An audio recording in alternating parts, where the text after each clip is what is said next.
Hello, everyone. Welcome to a very special episode of Dojo Talks, where we will be recapping a recent adventure we had, where myself, along with three dojoers, went to Portugal for the 2025 Maia Open, which just concluded. We trained very hard for this event, and yeah, now we're going to recap the training, the tournament, maybe talk a bit about our future plans. Also, we have David here because David was basically our coach for this saga. The beginning of the adventure, we kind of all met up and talked with him about our goals, and he helped us all figure out what we wanted to get out of this tournament. And then he, of course, helped us train and then of course, helped cover the event and watched us all play. So I'm sure he's got a ton of thoughts. So first up, I don't know if we've had any of you guys on the podcast before, but we have Houseline, aka Matthew, Rachel, aka Rach Angel, and Anushka, aka Blood Queen, who are all streamers on their own channels, and we'll link to everyone's channels down below. First off, let me ask the group here, how are you guys feeling after the Maya Open? Sick. I mean,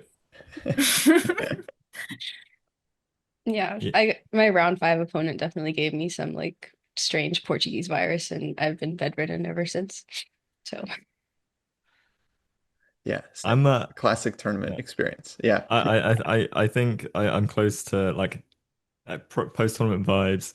It's a bit of a come down because I had such a great time. So like Maya was definitely like an amazing tournament. I had a really great time with the chess, with the people.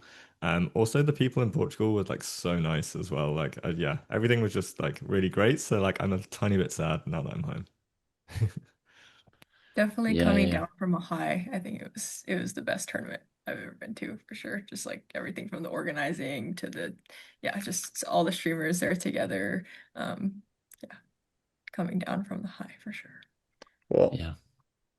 okay, maybe we should give a bit of background on everyone. Now, Matt has basically been playing chess for a couple years now. You picked it up around the pandemic time. Is that right?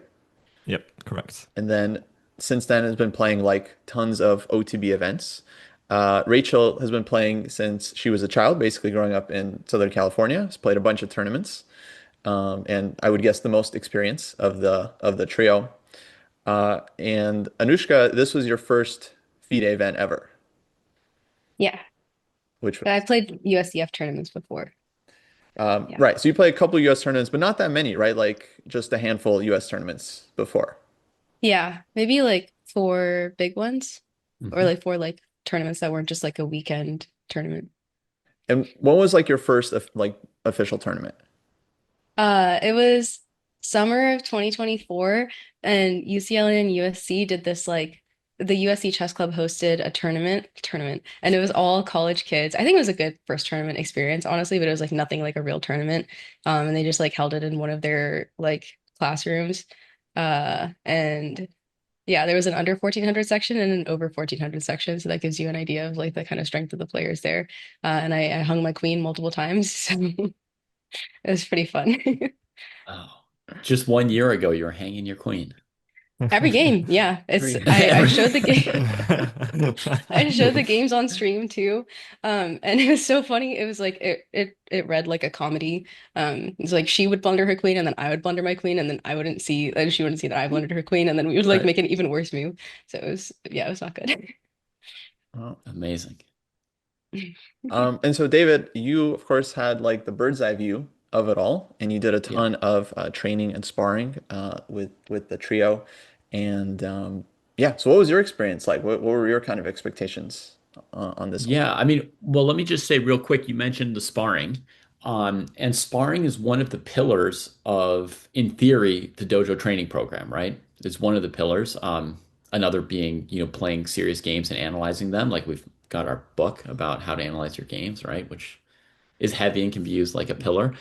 Um, but the sparring, it's intended to be a pillar, and it's always been a tricky part because you've got to get people together. Sometimes the chess players are too shy or introverted, or they don't know how to like make a training partner, or they're like, do I really have to do this part? Would it be enough to just, practice against a computer or make it easier for me, just available whenever I want it.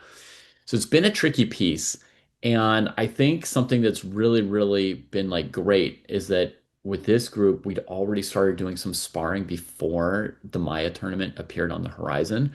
So I'd had Anushka and Rachel already doing some new episodes of Endgame Sensei. And so I think that one big advantage that we had in our training in general was that we had this sparring element and that they're all three of them were in the same cohort, same positions, and could naturally spar with each other and maybe one or two other people from their cohort. So my first question for all of you would be, how do you feel about sparring as like a piece of the training that you've done? Is it like a least favorite part of it, a most favorite part, just one other part and you know you need to do different things? Like how does it fit in and work for you three?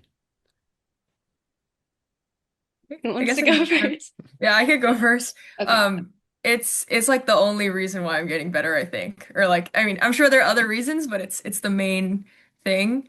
I think it's hard. Like you have to be very motivated to study chess on your own, and then even so, I think it can be hard sometimes, and to have people who are on the journey with you, I think is an absolute game changer. You could, just being able to share that experience with them and like talking about just everything chess related, everything you're working on. And yeah, just to be able to be on the journey with people, I think makes all the difference. I would Um, follow that oh, up as well. yeah. Sorry, Nishka. No, you can go. Uh, yeah, it was definitely like in positions where I'd sparred. Like for example, the Catalan game. My opponent played a Catalan. Literally sparred that a week prior, 2 weeks prior with Anushka a whole bunch of times, like with Kostya kind of overseeing. And I went through the whole process of Kosher gave me nothing. Like, as in, like, no advice, no nothing in the first game. We played through. I played the worst way you possibly could play. Hated every second of my position. Um, and so I knew To be not to fair, play it like I that. had no idea how little you knew, so I was just like, Yeah, yeah, yeah, just play yeah. a game, No, let's no, see. but no, I think that was the most beneficial way because I tried something and then you gave me the key idea and I still didn't want to try it because I wanted to try playing it slightly differently still. Like I went through a process of like, well, instead of okay, a6 b5, straight away I actually went bishop d7. Um, which like knight and then knight e5 comes, which makes it a bit problematic. And then I decide whether I want to like create a triple stack of pawns, which obviously doesn't feel great. So like again, like I was like, well, why can't I go bishop d7? Played it, go, right, that's why. And then we go like I went through that process. So that was like etched in my brain. And then it comes to this game. I had zero prep against my opponent as well, and it's only because I'd sparred this opening because it's one of the main openings you can play against. And yeah, and then I was like super comfortable in the position. I was comfortable like on the clock, like playing through. I was sort of double checking things, but the ideas. And my opponent was sat there like, oh no, also because he probably didn't realize I'd play into Catalan. But the sparring for any of the positions that I've had like has just helped me like tenfold. And yeah, it's the process of just not caring, playing some blitz, and then discussing like really helped me. Yeah. Anushka, did you want to add something different or No, contradictory? more of the same. I really like the sparring. I also like I love sparring with you guys, but like I thought the sparring that I did with like other like new people was also really helpful. Especially like people in chat, I would like spar with them like one time, like maybe twice, and those would really stick with me because I would like remember like, oh, this person like I sparred like this line and then the Smith Morra with them, and this person I Hmm. sparred like it's like categorized like this person I sparred the Benoni and the Benko with. So I thought like that was really helpful with opening sparring. Hmm. And I just think endgame and middle game sparring is like really fun, like a fun way to talk about chess and learn about chess. Um, yeah, I love sparring. I love the other parts of studying too, though. I like Okay. there's some things I want to do with people and some things I want to do alone. I Hmm. think, yeah. Yeah, I would add at the tournament, I think sparring was super helpful because people would, of course, get like their opening assignment. They might know, like, today I'm going to have a Sicilian, today I'm going to have Queen's Gambit declined. And actually, I was kind of surprised. All the streamers were very open to just like sparring different positions with each other. Be like, okay, I can play the white side of this or play the black side of this, even if they didn't necessarily get that opening for the day. Maybe they knew the position so they can handle the other side. And then I feel like it was always useful for the prep because I would often see people just getting into positions that they were kind of like playing before the round and like over the board. And I feel like that's Oh. one of the most useful things when it comes to the opening is just getting actual reps in where you can like see the actual problems that will arise in the opening before they come up in your classical game. So you kind of have Mm. more ability to deal with them. Was it the four of you that infected other people with the sparring idea, or is that something that other people just do on their own as well? I feel like I'm it's a not sure. typical thing, but I'm sure we started it. I'm sure we were the ones. Yeah, the Yeah, first or the it did second feel like, day. Oh yeah, yeah, you it can did go. feel like we like were doing bits, and then people were like, oh yeah, like can you play the like I ended up playing Katarina's like a much stronger player than me, but she was playing into some sort of Queen's Gambit declined like exchange variation, so I was playing the G6 like kind of lines against her and things like that. So like that was yeah, also super helpful for me, even though like it's not my game. I still like used it as an opportunity for me to like try and develop my knowledge. And after my second game, Rachel and I sparred the closed Sicilian, and then I think she looked at a King's Indian line with Kostya that like turned into basically something that looked exactly like my closed Sicilian position, like from the other way around. Um, Mhm. so that was pretty cool. Yeah, Kostya sent me a picture from Maya, and in the picture I was like, "Oh, they're sparring the close Sicilian. I see like what line. I see what's going on right here." And Um, it was, or I guess one more thing, it was nice that it was a FIDE tournament with just one round a day, because I know me and Anushka have never done that before. Yeah. And that really gave us a chance, like in the morning, to like I learned so much about chess just the mornings before the round. Like one day it was just like I didn't really know anything about the French, for example, and like all of a sudden I knew all of these different lines and that I still have like, I didn't end up playing the French that day, but I had it like 2 rounds later. And then even though the guy did not play anything that we had looked at, at some point someone will play something, one of the 3 hours of French prep that we did, and I will be ready. So I think yeah. just having it spread out was super helpful too. Yeah, for sure. Like we did talk about sort of conserving energy during the event in advance, right? In terms of like how much work do you want to be doing the last day or two before a tournament as you're traveling, right? We tried to like taper down some of the training at the very end Yeah. as you're getting there. But you touch on like a major thing, I think, which is that being at a tournament, playing at a tournament, that kind of inspires you in a way to sort of have more energy for like training, right? Or for lessons to like really stick in your mind. And Matt or Anushka, did you experience something similar to what Rachel's describing, where like because you've got the focus of the game, the tournament, like um, you're sort of more into what you're studying? I wasn't used to like prep culture or like any of that before I came to the tournament. So I think it like took me a couple days um I don't know. I almost thought it was like cringe to prep for your opponent, like as if you didn't believe in your own like ability or like skill as a chess player and you had to like Yeah. cram for like whatever opening there was. So like the Yeah. first few days I was like you guys can prep. Like I'm just gonna go in because like I'm just gonna beat them because I'm good. And then but then my like third round opponent, the like little 7-year-old kid, we were analyzing like he went straight into this like open Catalan line that I've seen Sarah play, and she was like, oh yeah, like the 1800s, 1900s, like they're all prepped in this, and like this like little like 1600 like kid, he's this big, like he was so cute. And he was like prepping, like he playing all this like very obvious prep. And I was like, what the heck? Like these people all have access to exactly what I play. And like they can play just and it's good because I want to play like against the best lines and I want to play the best chess. And I learned a lot from that game. But it's also like, man, like I didn't realize that everyone else was gonna have like an upper hand on me. And I've been like giving the chance to have an upper hand up because like I don't know, people would tell me my opponent plays something and I'd be like, I don't need to look at like I'm just gonna play chess. So I think I learned towards the end of the tournament that it's helpful and it's like not so much that you don't trust your own chess, it's more like you want to give yourself the chance to do some of the work before the game so that in the game you can do more work, just like play better chess. Mhm. Kostya, you have the most experience of anyone here with prep. Do you feel like prep gives a big upper hand during a tournament? Are there any limits to like how much somebody should be prepping or working during a tournament schedule? Yeah, definitely. Let me just say, I wish I had Anushka's level of confidence where she's just like today. I would ask her like, "Hey, That have wasn't you good. looked up your opponent?" And she's like, I'm playing white. It's gonna be a Catalan. I'm good."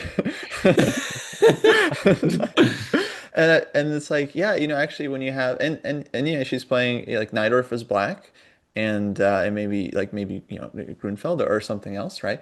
And actually, I've had this experience where I'm preparing specifically against a Najdorf and a Grunfeld player, and it's like I just know like I can prepare whatever I want. It's still going to be a Najdorf, and they're still going to outplay me in the position. I'm just like scared of this. So it's like it's actually a Yeah. very valid approach to the opening to believe in it. In fact, I remember this really strong coach, I believe Grandmaster Grievous, he once wrote that if a player says that they're like afraid of their opponent's prep, in an opening that they've been playing for a while, and it's like some normal opening, what they're really saying is that they're insecure about their understanding of the position.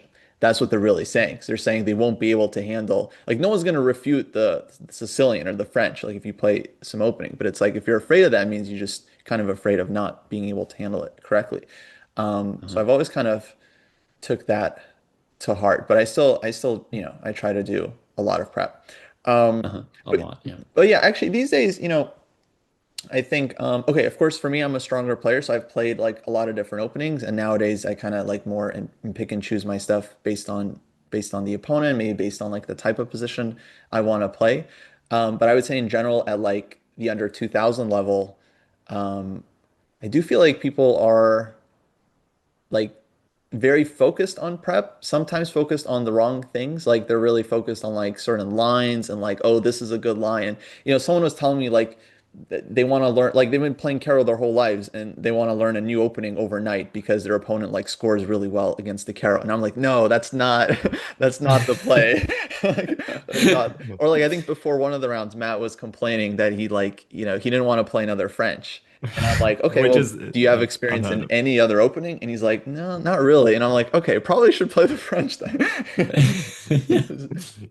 So yeah, but I think like for me, your question was about like over prepping. I think that's definitely a thing, especially if there's like 2 rounds a day, then you absolutely have to conserve your energy. And then for one Mhm. round a day, it is a thing where the round was at 4 p.m. and I can imagine some people are prepping literally all day long. And like they wake up in the Yeah. morning, they prep all the way up until 4 p.m. and then they show up to the round, and they're probably very tired.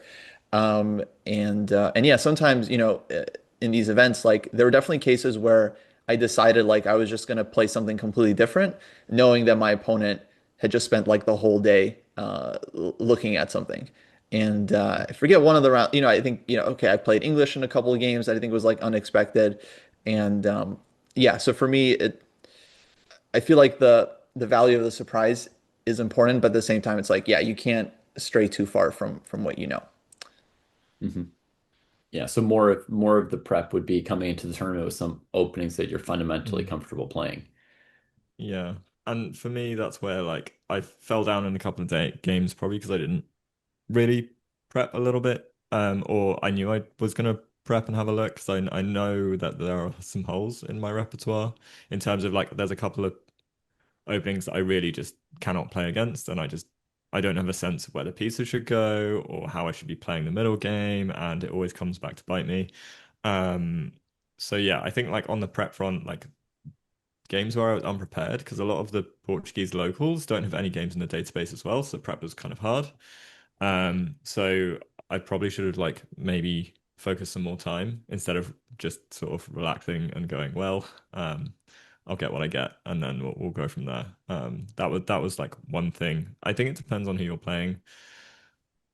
In general, and like my second round game, again, a lot of my opponents didn't have games, so prep sort of became hard, and I ended up spending some time with like other people, just sort of like looking at their prep and doing some sparring and stuff like that as well. So, um, it definitely helps when like on the games that I could see what my opponents play, but yeah, I think I'm still a little bit um uh without that motivation of knowing what my opponent plays. I find it a lot harder to just review my own weakness. That's I think Hmm. that's like quite a hard thing.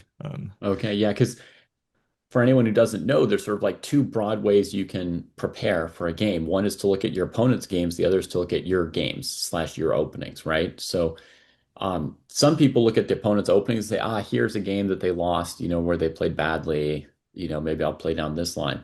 Another way you can prepare is you can just look at your games. You can be like, this is a game that I once lost. Someone's probably going to try to Mhm. get this against me, or this is like an opening that like I need to work on, or this opening I'm doing well with. And you can just sort of like look at your own openings and sort of pick where you want to go and sort of guess what someone might be preparing Yeah. against you. I've thought of a few questions. I'll maybe take you chronologically through some of this experience. So let's go to before the tournament for a second. And you had all started doing some dojo training before we started the Maya, the 5 week Maya program. So my question to you is, how was training during these 5 weeks different than chess training you'd done before these 5 weeks, right? Like I tweaked a little bit, like what I told some of you to do. A lot of it's based off of the tasks that are in the dojo training program, right? But I definitely like made suggestions of do this, do that, which things to do, what order to do them, and stuff like that. So how is that training different than training you've done in the past? And maybe we'll start with Anushka. Okay.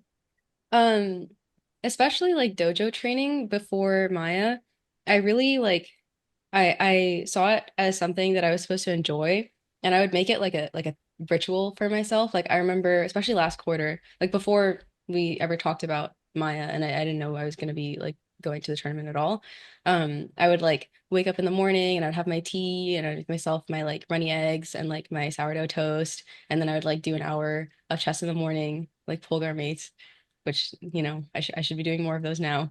And then like in the afternoon I would like call someone or just like watch what I wanted to watch, and then like do any like just stuff that I enjoyed. And I definitely felt like once I had a goal and like once I knew I was going to Maya, like all of the enjoyment of the chess training just like went away from me. I was like, I need to torture myself so that I don't like lose every game, because I can feel it like I'm not going to do well, and I have to get better. And that's what was driving me basically for all 5 weeks, maybe 4 weeks. And then the last week, um, I think I like talked to some people. I talked to Zaf Cat about it, and I talked to Rachel about it, and I talked to Bruce about it, and I like kind of pulled back a little bit. Um, but pulled back in the sense of like just not doing so much chess. Uh, and then I went to the tournament, and now that I'm back, I I'm like I was just so excited to start doing chess again in like an enjoyable way and not like in a punishing way to like force myself to get better. Uh, so yeah, something about those 5 weeks, I was really stressing myself out for whatever reason. Mhm. Yeah. Yeah. Matt, how about you? Yeah. Uh, I compared to so yeah, because I started doing like a lot more dojo from the start of the year. A lot of like tactics training because I realized my calculation kind of was really bad. And then going into like the Maya tournament, like the differences. I upped the amount of work I was doing. And then also in terms of like one kind of key thing that I still am trying to like build on and take away was like a chess inspiration. I thought was something that was really interesting that you flagged. Because up until this point, I've sort of been training just to improve my chess and not really thinking about like, is there a player or person that is kind of my chess inspiration that I think does like plays in a certain way or might even just be like a personality in chess that I think has a good ethos, and sort of my lack of like chess culture around that. So like that was something I thought was really cool, so like starting to look more at like master games and trying to get a sense of like playing styles that inspire me. Right. Like, what are So you trying to play like, right? You're trying to get a yeah, little yeah. better at my calculation by this, but to what goal? Like, what is like a game that you want to play, right? Yeah, yeah, exactly. And actually, like that's something coming out of the tournament. This is a separate thing. We might touch on it later, but I came out being like, like my games, I played some good games, but like looking at them, I'm like, are they games that like inspire me? Are they like games that I Hmm. think like show like a chess kind of like not necessarily prowess or but a chess style that like I think like oh that's really cool, I really like enjoyed that game, or that's really beautiful or anything like that. So trying to build a picture like that is one key thing difference, I suppose, in the training, but then also switching it up a bit more. I tend to like zoom in and focus on one thing for like a period of a time. And so I was doing like tactics. I did 3 months of like tactics, like every single day, or tactics and calculation. Whereas this like changed me up a bit, took me out of some different things and gave me a bit more variety, and also helps with the kind of chess culture thing. And I get kind of scared of like learning new openings and stuff. I'm kind of now stuck in my opening Yeah. opening world, because that's sort of what I started with when I was like 900. I decided I'm going to stick to an opening for white and black, obviously dependent on what your opponent plays, but try and keep that same and consistent until I improve. And like, yeah, this was the first time I sort of switched up an opening. Um, but it's kind of a light switch, I guess. But yeah, it's sort of given me some confidence to like maybe start trying to branch out again, and also caring less about um like the rating and things like that as well, to try and like learn new skills. But the 5 week training plan just gave me structure and focus, and I was kind of motivated to do it for the tournament. And then also like in general, I think it's the sparring was like a key part of that I don't do enough of as well when it comes to my normal training. And that was like one of the more enjoyable parts. And probably like I can tangibly say in some of my games, some of the sparring like really helps because of like, okay, mostly opening sparring you can really like put down to certain things, and then probably some end game sparring as well. I clutched a couple of games that I shouldn't have. So yeah, like it all really helps, but also having like other people for accountability and sparring was like really, really like important. Yeah. So whereas like being more focused with Anushka put like a little bit too much pressure on her, for you it was okay. It kept you like Yeah. you kept yourself working and it wasn't over pressure on you in this No, case. no, it wasn't. I think I dipped in a couple of weeks just because I had some other life things. So like, that's out of control Right. in terms of like the training. And it like I felt kind of bad that I wasn't able to like, hone in and nail in, because there was like some elements that I really wanted to try and like pull in and do a little bit more of. But overall, I was just happy that I was doing like consistent amounts of work towards the tournament. I had a goal of like going to the tournament and well, just playing good chess, for starters, feeling ready. There's like some other kind of like more ephemeral goals. Like I wanted to go and actually have a good time, because not just like within chess, but like socially as well, which I thought was really important. Um, Especially because like these guys were going, we've all been sparring like on and off for like the past like 5 weeks at least. Me and Rachel were sparring before that, like kind of weekly. And so like it's also like really important. I think like the chess, um, what the chess does for me as well, it brings a lot of people together, and that's also why I got kind of stuck into the chess world in the first place, is because the people I met at like Hammersmith Chess Club in London. Shout out if you're in London, go check them out. But the people there were like really amazing, and that's a huge reason to why I kind of stuck around chess and sort of got so involved as well. So like separately to that, like yeah, like this was all part of like the getting better towards the tournament, but like also because I was doing it with some other people that I was going to go and see there, like it's quite motivating as well, because then we're sort of helping each other out, and then you feel less apprehensive maybe going into the tournament as well, because I know some people there, we sparred together. The only thing I was apprehensive about was getting paired against either of these two. So Same. yeah. Yeah. um, And so Rachel, Matt mentioned like the inspiration, right? That he didn't really know what kind of chess he was trying to play. One thing that I figured out with you before setting the training plans was that you did have an idea of what kind of chess you wanted to play. And so I tried to tweak your plan to go in the direction of what I thought might be inspiring for you, right? So I was trying to Yes. think something in the direction of like Fischer, Tall. Um, and you initially set the most conservative number of hours for your training compared to Anushka and Matt, who are kind of like trying to push themselves to like train a lot. Yeah. You set like a lower number of hours. And so I largely put in like sparring for you, and then I tried to like fit in the inspiration piece with some like Tall and Fisher. Um, how did your training work for you? Yeah. So That is pretty much exactly what I was going to talk about. I guess like just a practical thing. The 5 weeks before Maya was the first time that I didn't have other things going on necessarily. Like, just graduated and, it was just like really chaotic beforehand and I didn't really have time to study. And this was the first time where I was like, I had a lot of free time. But it was more than that too, because, like you always make time for the things you want in life, and I wanted to get better at chess and I wanted to study. And I think it was just, I just couldn't figure out exactly how, like with so much, online resources, like Chessable, like so many books.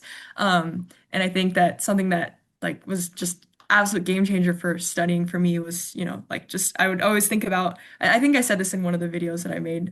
But yeah, like I would always think about like my weaknesses and I, just have weaknesses everywhere, and so I would try to focus on those, or I would try to get through like like an end game book of like rook and pawn on my own, and I just like couldn't bring myself to do it, and and then I would kind of get hard on myself because I'm like, why, I want to get better at chess, and I know what I need to work on, but I just like didn't want to do it, and I would procrastinate, and I think you. Asking me questions and sort of guiding me as like, instead of trying to focus on your weaknesses, focus on like what actually makes you want to play chess and what makes you inspired to play chess.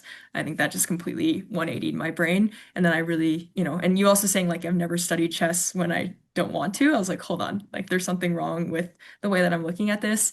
And then, after we got the training plan that it was all things that I genuinely really wanted to do, and really wanted to study. So that kind of motivation, like I didn't feel any kind of procrastination. Like I was always trying to find time to study chess, genuinely, like not even just for the Maya tournament, just genuinely because I wanted to learn the things in the study program, which I never felt before. I just, felt kind of overwhelmed with stuff. And I tried studying things in the past, like not really knowing exactly. I think in the past I got like DeVretzi's Endgame manual or something like 2 years Yeah. ago. And I remember like just not really knowing. I was like, okay, this is an Endgame book, and like looking through the Yeah. king and pawn stuff for like way too long and be like, this is just not, not helpful at all. Yeah. See, folks, So this yeah, is I think the why I biggest made that video, which I still get hate about, by the way. thing. Anyway. Yeah. The biggest thing for me was just being able to find things to study that I really, really wanted to. Because I wanted to get better at chess. I just didn't know exactly how, even though, just too many resources, I guess, and just Hmm. narrowing it down was super helpful. Yeah. I feel like that was Kostya, such any a thoughts on these? Yeah, no, that was such a big revelation. So we had Grandmaster Fishbein on the pod recently, and he's the U.S. senior champion as of several weeks ago. And we had this like really long podcast, and he talked about like for like 90 minutes about like his intense training methods and like going through analysis of older players blindfold, trying to find mistakes, just like the hardest, most intense chess work you can imagine. And then at the end of it, he was like, "Oh, I don't do anything I don't enjoy."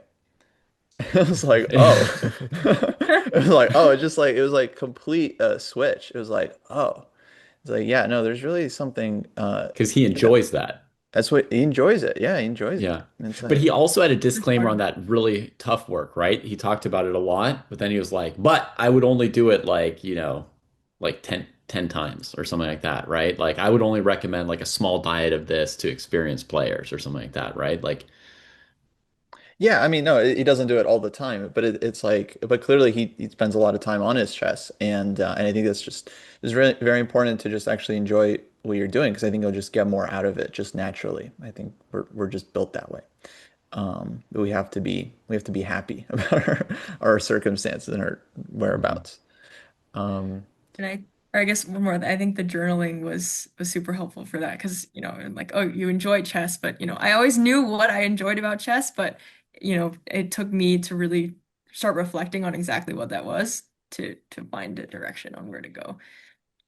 Mhm. So I know that in the beginning it was like mandatory, like 45-minute journaling about, specific goals, not just I want to win the tournament and, I want to gain rating, like just think like specific parts of your chess that you want to get better and just like taking the time to think about that, I think can really change your like, progress and your motivation.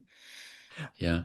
Kosi, on the topic of like enjoying or not enjoying your training, like doing it because you feel you need to improve or because you want to get better, but is it something you want to do or just doing stuff you like? Do you do training that you don't enjoy and like how much of it, or do you just stick to stuff you enjoy? No, very rarely I do things I don't enjoy personally, and I just yeah. But I mean, a lot of the time, if I feel like something is really important and I'm not doing it, I just try to reflect on like why I don't want to do it. Because like there was definitely a time when I like wasn't, let's say, wasn't like analyzing my games or annotating my games, even though Mhm. recognizing like that's maybe one of the most important things to do as a chess player. Um, Right. and then yeah, I just kind of sat down and thought about like why I wasn't enjoying the process. Um, Hmm. and one of the answers was that like every time I do it, it's like chess base is like really buggy. That was literally one of the reasons. Like every time I sit down and annotate, I just get frustrated because like the program. So anyway, it's a total side tangent. No, no, but it's true. Like it can be some side thing, right? It could be like it's bugging you that like the chess that you're using like has two pieces missing, or it could be that chess base keeps deleting your variations and you have to try and re-put them in or something. Yeah. No, exactly. And so I just try to reflect on like why I don't want to do the thing that I think is helpful, and then I try to find a way to make it fun. Sometimes that means putting it on stream. Like I don't think I'd be doing a lot of Van Perlo's endgame tactics if I wasn't solving it on stream, to be honest. Mm. But on stream, it's like, okay, at least, people are there and they can like watch me do it. And yeah, then I'm very motivated not to look like a chump while I doing see. the prompts. So, Yeah. and then of course, I feel like when I put my training on stream, it's inspirational to other people, people more likely to support me and stuff like that. So I think I actually do find a lot of motivation just from the fact that like there are people following my journey and like rooting for me. Like that actually Yeah. like when I think about that, it actually means a lot. And then I meet people in person that like genuinely like root for me, and I'm like, holy, like it makes me feel something. So that's been kind of my approach to when I'm like struggling with like, oh, I don't want to do something. That's cool. That's cool. So Kostya doesn't give up necessarily just because he doesn't like something. He asks himself, is there some way to maybe change it a little bit if he thinks it's something that could be of value? Yeah, because I mean, I like chess, and it's like it's all important, It's like Hmm. it's all important. It's all beautiful. Like a lot of people don't like the end game, but a lot of people find tremendous beauty in the end game and like really simple end games. And so it's like it's not like it's like okay, like vegetables. Like no one likes to take those vegetables or anything like that. It's like no, it's like there's actually people that love vegetables. It's like it's not doesn't necessarily have to be a difficult thing. And yeah, you can definitely. Right. As long as you like find the right context for it, I think you can do anything in chess. So let me move you to the tournament now. You've got 5 weeks of training behind you and a different kind of like focused training where you knew like it's 5 weeks. This is like the end goal. We're going to this tournament. We're doing it this way. For some of you, maybe you're doing what David said and you don't know if that's going to be right or wrong or how it's going to play out. So then you get to the tournament. And my question for you at the tournament is basically, there's this like quote that really spoke to me where some boxer said, everybody has a plan until they get punched in the face. Yeah, I think that was Mike Tyson. Yeah. Okay, it's a quote that really sticks with you, right? Because like you could prepare and you could prepare at home, right? Yeah. And do all kinds of whatever you want, right? And then you get to the tournament, right?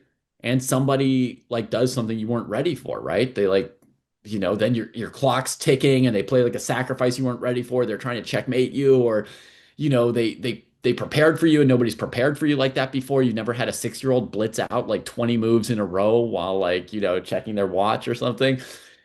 Something happens. And so my question is like, what was the biggest surprise for each of you at this tournament? And Costa, you have a lot of experience, so you're harder to surprise, but you can Hmm. also get in on this round of questions. What's the biggest surprise at the tournament for you?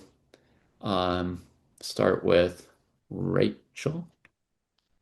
I might need some more time to think about it, I honestly. mean, All I'm right, I'm happy But to Kostya. I'll go. think Yeah, about I it. got I got I hit in round Okay. one, basically. So, for everyone that followed my tournament is an interesting tournament. It kind of got spoiled in round two because I lost this game playing down, and from there it was like very hard to catch up. But I already like felt that things were kind of going wrong in the first round because I was playing down and I had a nice position. And at one point I spent some time and I grabbed like a risky pawn with my queen, and then I ended up getting my queen trapped, which my opponent had seen ahead of time. And I was very luckily, luckily I had a bailout and that able to win anyway. But already there, like the first time I like blunder in a tournament, it kind of like spoils me a bit because I'm like, shoot, I'm not in the sharpest form. I've already like kind of messed it up, you know? Uh-huh. And um Yeah, so a lower rated player, first round, you arrive at the tournament, and a lower rated player sets a devious trap for yeah, I mean you, you saw the sees game. Yeah, something so you you didn't remember. see, traps your queen. That's a punch in the face. You're lucky you survived that round, but you already felt like, uh-oh, this might not be my tournament. Yeah, it already felt like I'm like wounded and like not in the best shape necessarily. I do think I trained more for this event than I have in maybe for some recent events because I was very motivated going in. And also I had like a roommate recently, and so he was pushing me to do a lot of work, which is extremely helpful when you have someone living with you that is willing to do and wanting to do chess. Right. Uh, but yeah, so that was like that. That's definitely like it's always a shock, and you have to kind of like recover from it. Because I guess for me, there's a lot of pressure because I'm playing down the first several rounds, and I basically can't really lose or draw if I really want to do well. Last year I did better actually in this regard. I won the first three games playing down, and the fourth game I also won against like equal rated players. So it was like last year I had a really strong start to the event. Hmm. And then this year I was, yeah, playing catch up. Yeah. Who's got a surprise for us? I I do. Um, then the surprise is more it's weirdly not the punches in the face that faze me, it's my complacency. Um, so I Not think getting punched in the face enough and just like chilling. I yeah, I tend to get in like bad positions and somehow fight back. That's like weirdly my usual MO. But then this tournament in the second round, I was playing up and I was in control for the whole game. I, this opening, I prepped for a CM that I drew against as well. I had no idea what my opponent was going to play, and he went down this line, and I was just like there, like I knew exactly what I was doing. Um, for most of it, obviously we did deviate, like relatively early-ish from like opening theory, but I was really comfortable the whole game. I would say I was in control for the whole game as black. He was like 1912, and then um, I exchanged down into what I thought was like a equal king and pawn endgame, where turns out I have to draw tread a very fine line, and then end up losing the game. And that was annoying because this was the moment of 5 weeks of prep being like, right, I'm on form. I think I'm doing really well. I was looking at loads of new chess. I played someone who's higher rated than me by quite a margin, on paper. And I was like had a really, really great game. And then I sort of kind of through it, maybe complacency because I was like thought I was just being like, well, I might have an edge, but it's probably still drawn, and sort of like went into this losing endgame, which is a knowledge gap. So like that wasn't too bad. But then like complacency sort of came around again later in the Yeah. tournament, where I was just winning. Like I will win this game almost 100 times out of 100. It like um up two pawns, um and I just play a few moves quickly and then see like, oh, I can take another pawn. And didn't calculate because I was just like just thought I was completely fine, and then suddenly like there's a mating motif as well in the middle of the board with like a pawn move, and yeah, I just um get crushed. Luckily, my opponent had some form of I don't know what went through his head, but he offered me a draw, so Kindness obviously or an extreme personality defect where he didn't that's so, particularly want to beat you.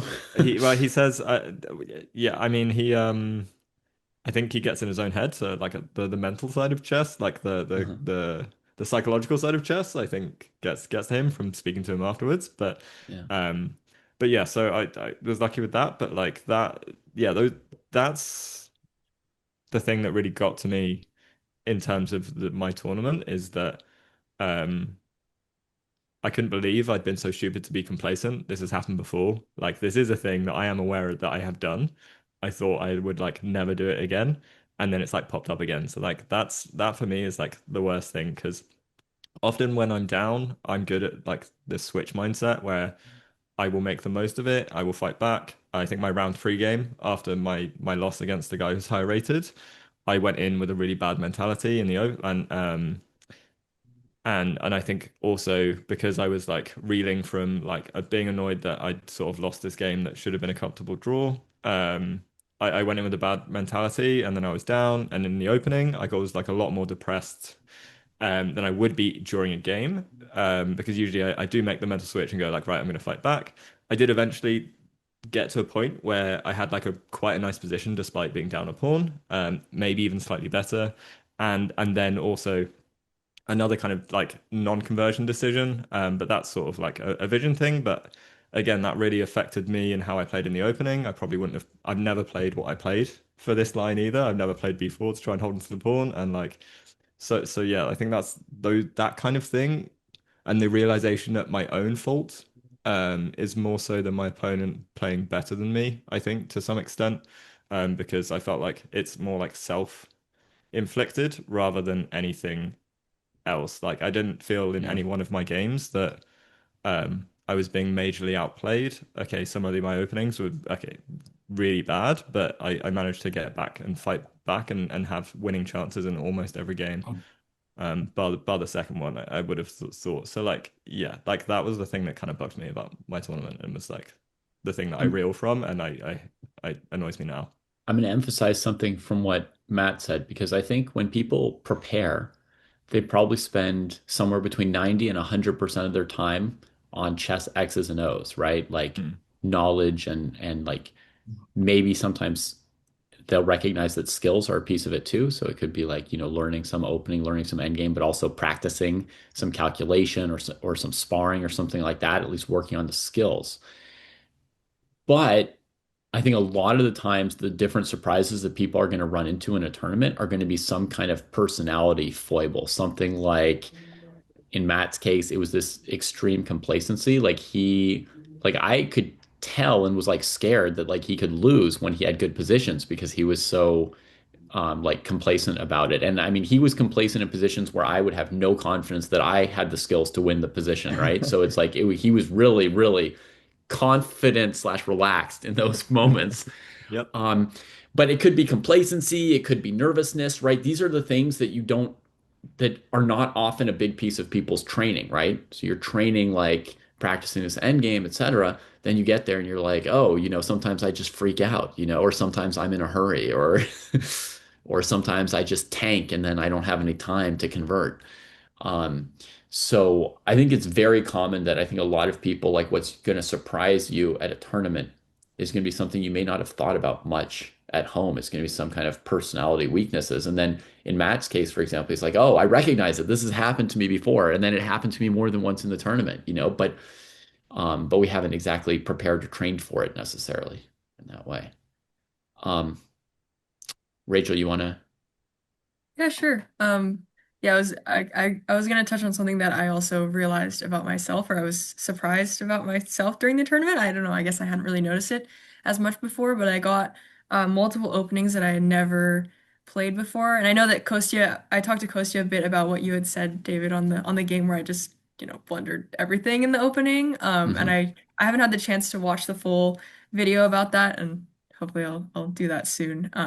But I definitely felt like I played against the French where he took on e4 and I never played that position before. And I remember just like all of a sudden having all these fears, of like thinking of previous games when I had like lost in the opening kind of thing. And instead of just trying to, ground myself on basic principles and be like, okay, this is going to be good enough, I was trying to find like the perfect line, like spending so long thinking of like C3 versus C4 setup kind of thing. And then I guess just like overthinking it a little bit in the front. And then so my opponent played really fast, but I ended up, I think if I had more time at the end I could have done better and held the end game. So I think I definitely didn't realize like how much I need to work on just like opening understanding in general. Like I think I know the openings that I've learned, but you throw me an opening I don't know, and all of a sudden I have all these holes in my understanding, and I guess I didn't know that I had holes in my understanding. Like in the Yeah. King's Indian, when my opponent played E4, I can't play King's Indian anymore. I have to go D5, and I felt, I knew I had to go D5, but I was like, maybe there's another way to go about this because I've never played D5 OTB, and I was just like not confident in my ability to just kind of improv and just be creative in the opening. Um, Yeah. and then after my French game, I actually sat down with Sam, who was one of the players with us, and sparred it with him, and like immediately, like blitz game, knew better than I did, just like instinctively where to put the pieces. And that made me take a step back and be like, wait, I think I was overthinking this a lot.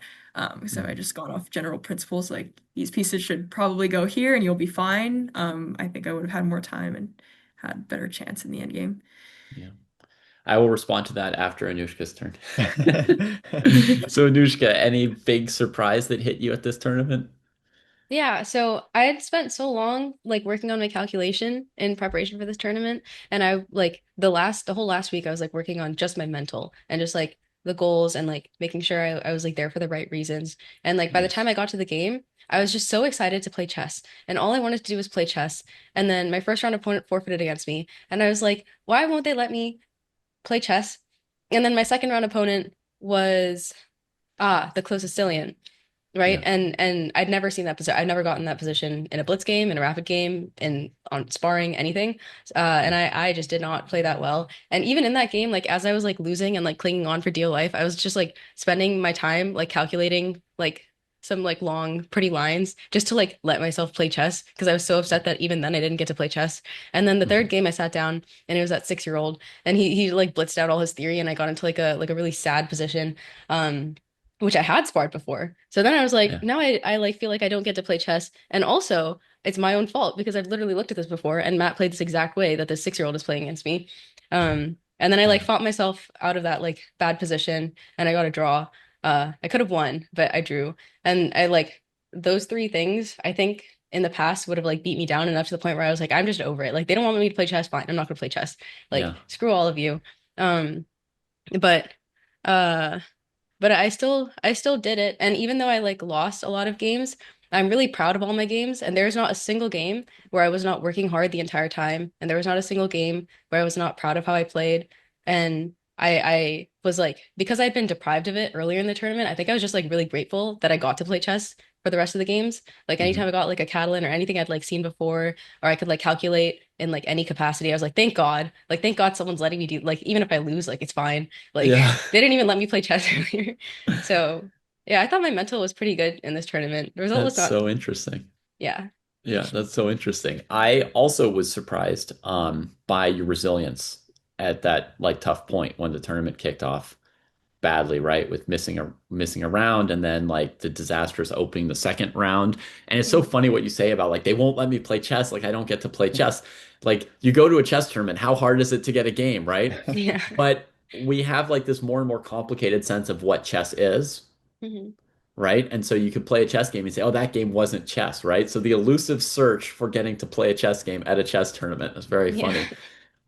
But yeah, your mental was good. It surprised me in a positive way because I know that like working up to the tournament, getting your confidence to the right, calibrating your confidence was one of the main challenges for you, right? And so it's good that you spent time really reflecting on your goals and that in the last week, right? And yeah, it really came through. Your mental was able to like stabilize you properly. Um, so I'm gonna ask myself the question I asked all of you: what surprised me most about the tournament? And don't any of you take this like too badly in the wrong way, but when I was like assessing you and figuring out what you need to work on and like making your training plan, I totally overlooked something. And what really shocked me was how how little like understanding of just generally how to play the opening you each have. Because I'd only sort of seen you within like an opening that you were like preparing or sparring or like played normally. We were never like practicing or sparring something like E4, C5, knight A3 or, E4, E6, queen E2. So I'd actually never seen you just thrown into like random waters, and I didn't understand the degree to which Chessable or books or friends showing you an opening or whatever had sort of covered over the fact that none of you ever learned how to play the opening. And Yeah. so in terms of our next question to all of you, which is going to be like, what is something that you would do differently in your training, right? We talked about your training to the tournament, surprises at the tournament. Now we're going to go to like post tournament, right? What are you guys going to do next? Um, so I ask each of you like what you would change or do differently in your training, if anything, between now and whatever comes next. But as your coach, the biggest surprise to me was seeing this deficiency in like basic opening understanding. And so if I had to continue coaching any of you, like I would jump on trying to remedy that, which would even include like some lessons. Like normally I just send my students out to go practice. I don't often teach them anything. Very rarely do I tell a student like a knight's good on this square. Like it almost never comes up. I tell them like go work on this, go work on that, right?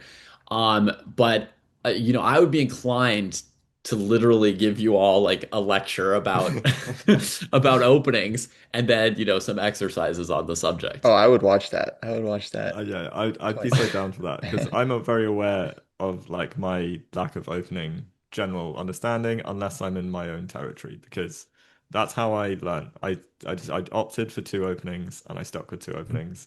So Yeah, if I were to ever play E5 to E4, I'm lost. Like I at yeah, someone my level, I will because they'll just kill me in the opening. Like yeah. or like okay, I'll get into my usual, okay, I'm in a bad position and I will need to fight the hell out of it. But like, yeah, I agree with that. Although, like from my own perspective, in terms of what I would choose to work on, I know that there are some clear holes in my openings that I would work on. So there's a couple of openings that I do want to work on specifically. Um, Things like Sicilian openings in general, like all the variations. Getting a sense of what to do. For the In those white things side of the for the open white side. Sicilian. That's like such Yeah. a hard thing to play as white. Yeah. Yeah, well, I used to play the delayed Alapin and I Uh-huh. switched a year ago. So I did change one opening up to be more like because I also wanted to change my chess because everything was kind of like closed and more positional and there was an FM at my club that suggested I play more open stuff to try and help like improve my chess in general and be a bit more critical. So I sort of tried doing that, hence why I started playing the open. Um but yeah, like uh I still think calculation is like off, but also things like some of this endgame stuff, like I went into like this really abysmal choice. Um, I asked Kostya to start being harsh to me. Um, To start being uh, harsh, yeah, yeah. yeah, yeah. He doesn't Because normally use the bully approach to coaching Kostya. no, no. Me and Anushka were both Yeah, both we were hounding at him dinner to and lean we were in. like, Kostya, can you be mean to us? And he was like, oh, it's that part of the night. Yeah, yeah, yeah. Um, so yeah, because I think like I function better from criticism than I do from praise for a lot of things, and like actually it's really valuable I think to have someone to tell you what you're terrible at specifically because I don't Yeah, see the wood for the trees, but I made right. some losing decisions definitely in Yeah. games, For and reference, then chat, he traded into an equal material king and pawn ending with his opponent having a protected passer. For anyone who doesn't know, like what game he's talking about, like he has like mm, a pleasant position. His pieces are slightly better than his opponents, so he trades them all off, and then it's a king and pawn ending where the other guy's got a protected passer. So yeah, and I that's like had what you mean like in terms of judgment, right? Just sort yeah, of yeah. knowing that And factor. yeah, and well, I did know that factor, but I also thought that I would be able to like I thought there was a way for me to hold the draw. But my way was completely wrong. I've got like a fine line, like almost one every move has to be the best move type thing to Mhm. for that to be conceivable to be a draw. So it's probably not even like likely.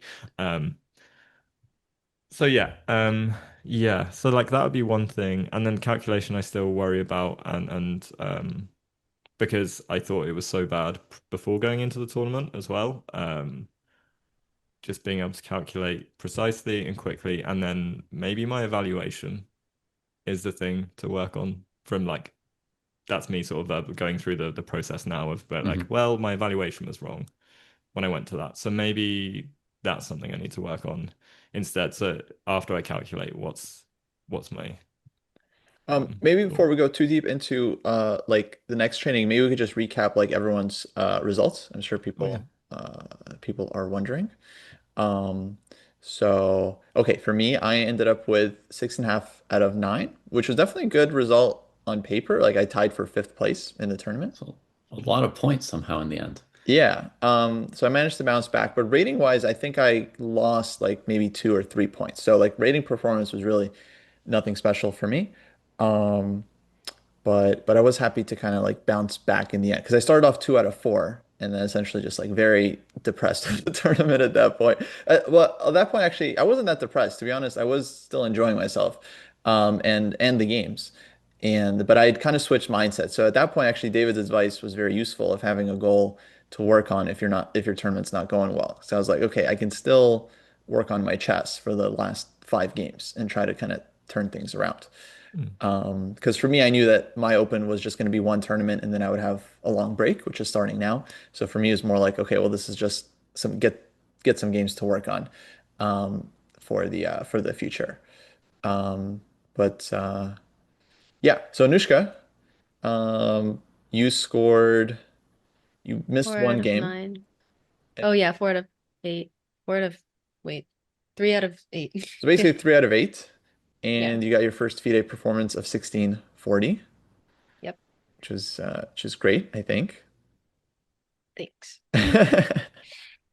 Everyone's just being so nice to me about this tournament, and like it just feels like they're feeding me copium, which is nice because it means that they like me, but it also is like I'm like, yeah, it's fine, it's whatever.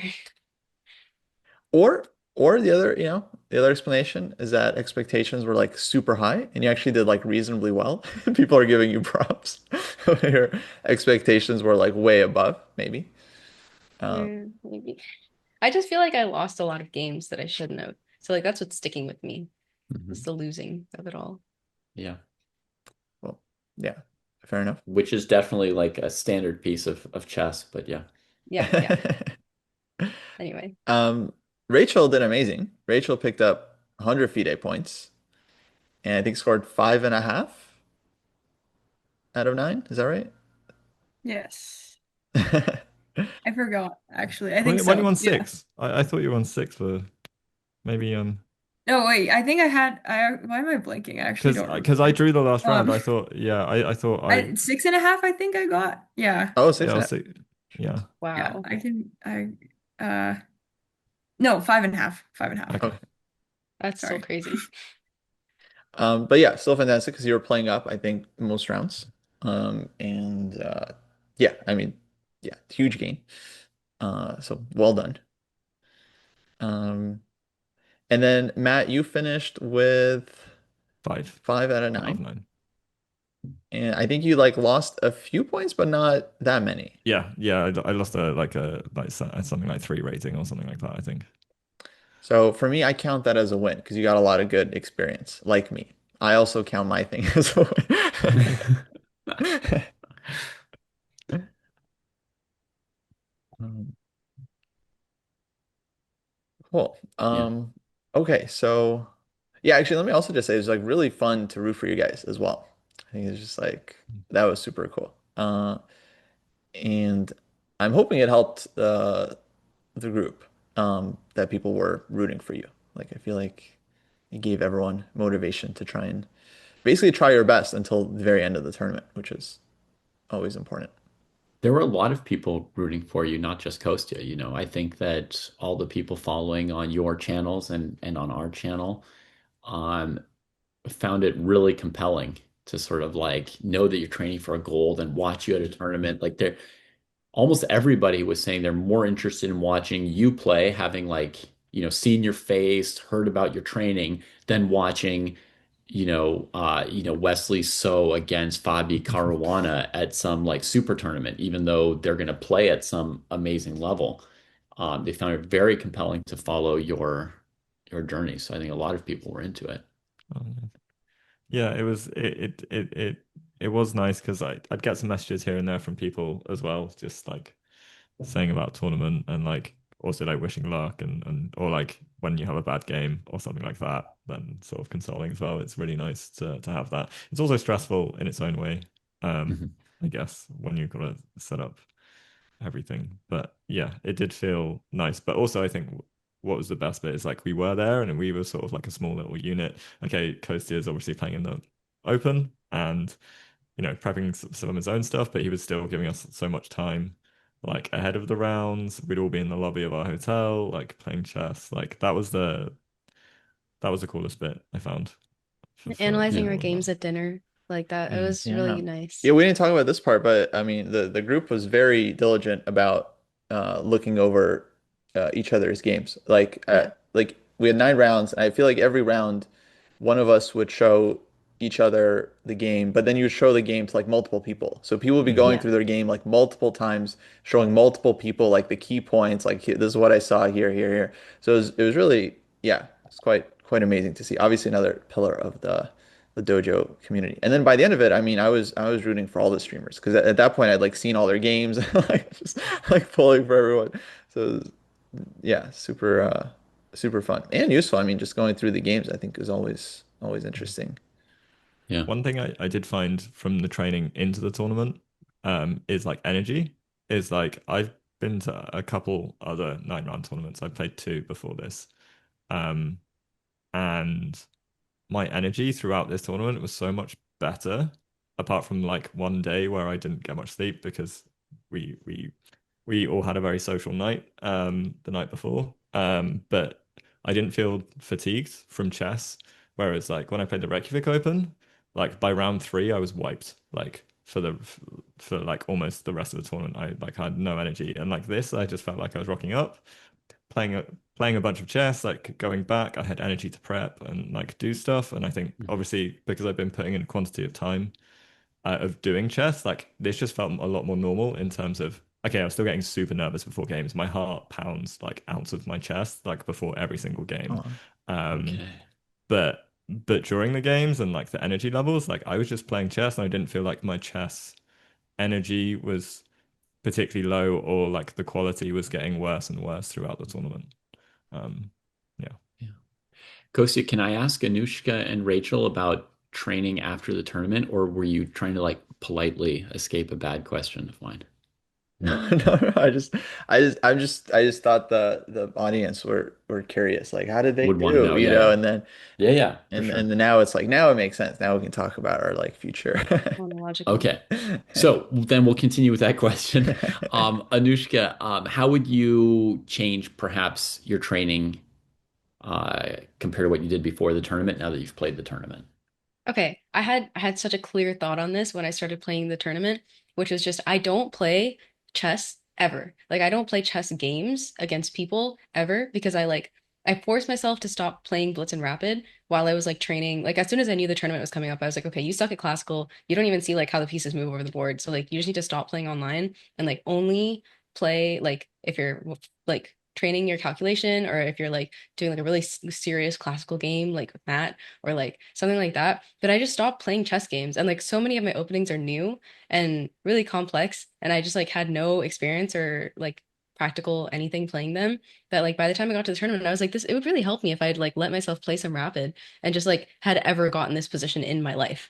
Like Hmm. that would be really helpful because it's like I kind of understand what's going on and I can like kind of figure it out because I kind of understand the position, but it takes me forever and I just feel uncomfortable because I didn't let myself play games. So now that Yeah. I've come back, I wasn't playing so many like tournaments or anything either, because I Mhm. didn't want to burn myself out. But I have like so much new energy to just like play chess. I played so much chess since I've come back, Since you've and back. yeah, and I'm like Nice. planning on like joining so many tournaments and like weekly tournaments and like monthly tournaments and like I'm going to LA and American Open. Like I just want to play more chess games because I feel like that's the number one big thing that was like missing. I'm also not very good Cool.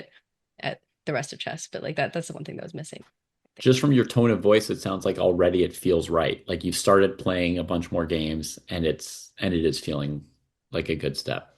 Yeah, because I'm just happy because it's like it's what I like to do and it's why I started playing chess is because I liked playing Blitz and then I like forced myself to stop because like I was like punishing myself or something, but it's like I Hmm. like why would I not let myself play Blitz if I enjoy Right.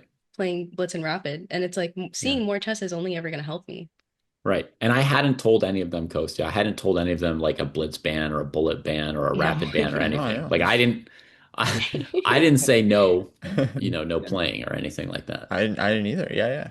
Wouldn't No, think it of was it. You just a can't ban a self-imposed streamer thing. from playing Blitz. I mean, Yeah. Yeah. Rachel? Um, yeah, I guess um I maybe I kind of wanted to ask you a bit, David, like when it comes to the opening things, Hmm. I think similar to Matt, I learned openings and it's like a little bit sunk cost fallacy where it's like, I played so many like E4, E5, I could play in my sleep. Like I've played so many games E4, E5 just because I played it my whole life, Hmm. and I that was just kind of like, the first thing you learn as a kid is E4, E5. And um I think I wonder, like, in order to get better at openings, like without knowing positions, Hmm. if it's better to just learn a variety of openings, and then that way you can just kind of pick different ideas from different ones. I know I've talked to Anushka about it, where it's kind of like, you like learn different opening personalities and you can like apply them in other openings. I'm not sure if Yeah. that's a way to get better at openings, but I definitely think that maybe the just sunk cost of like, this is what I know already, so I just want to keep expanding on that rather than Right. because I don't think I've done I think it's hard to find openings that you really believe in, and I really only have like one opening that I really believe in, and everything else is just kind of like, oh, this is something I was taught. So I think that the next step for me would just to try more openings and find things that I really I Hmm. just I believe in as openings for, most things. Yeah. Yeah. I mean, definitely like what we all need to do a little bit of at least is just like talk about like playing the opening phase, like understanding like the goals of different moves and competing values between moves. Like this move is trying for central control at the cost of development, or this move is trying for development at the cost of pawn structure, or like just some stuff like that.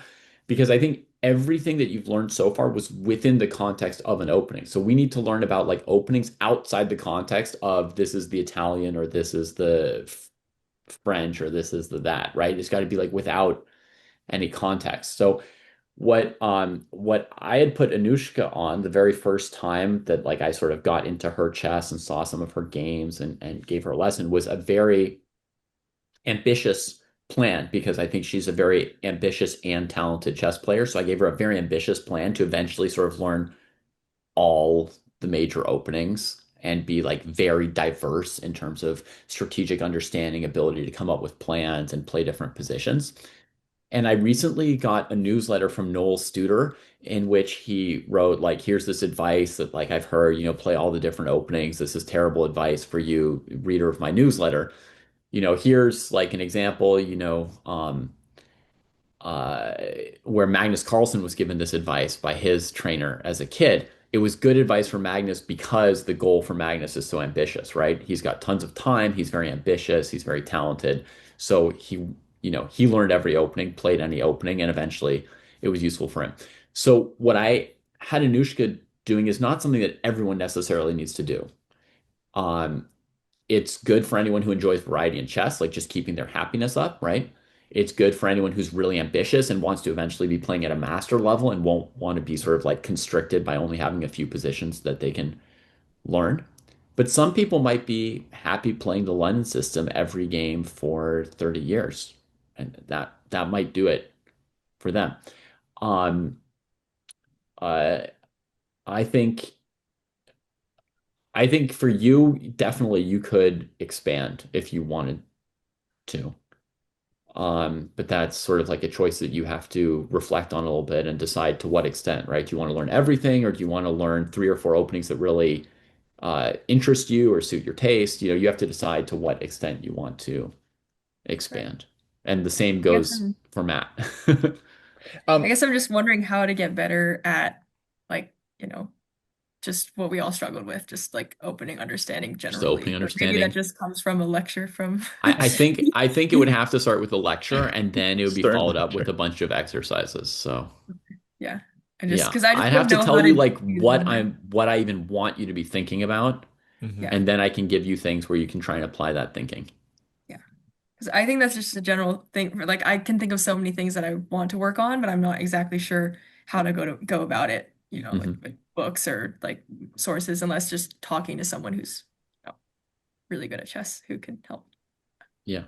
And it Um, should be said, part of the reason I didn't guess this like opening weakness was like you're all so good in like so many ways, right? That like I saw your games, I would never have guessed that there would be like a hole that's like Huge deficiency. about 1,000 points below the level of like all this other stuff I've seen from you, Yeah. like Yeah. endgame play, calculation, strategic understanding, and even opening play within the openings, the couple Yeah. openings that you have Yeah. been playing for like 2 or 3 years. Yeah. Yeah.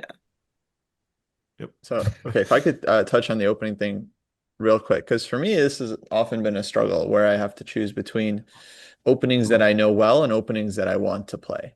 And it's like, I think I remember just thinking like, chess is just like such a deep game. It's a very rich game. And so it's just a shame to kind of play one system or one set of openings your whole life. And so similarly to how like, it'd be a shame if we never saw like a classical rated game between Rachel and Anushka, right? Or Rachel and Matt, right? It'd be a shame if like I remember thinking like it'd be a shame if I never played the Nightorf in my life. I never had like a Nightorf Sicilian, like or if I didn't have like some E4 games.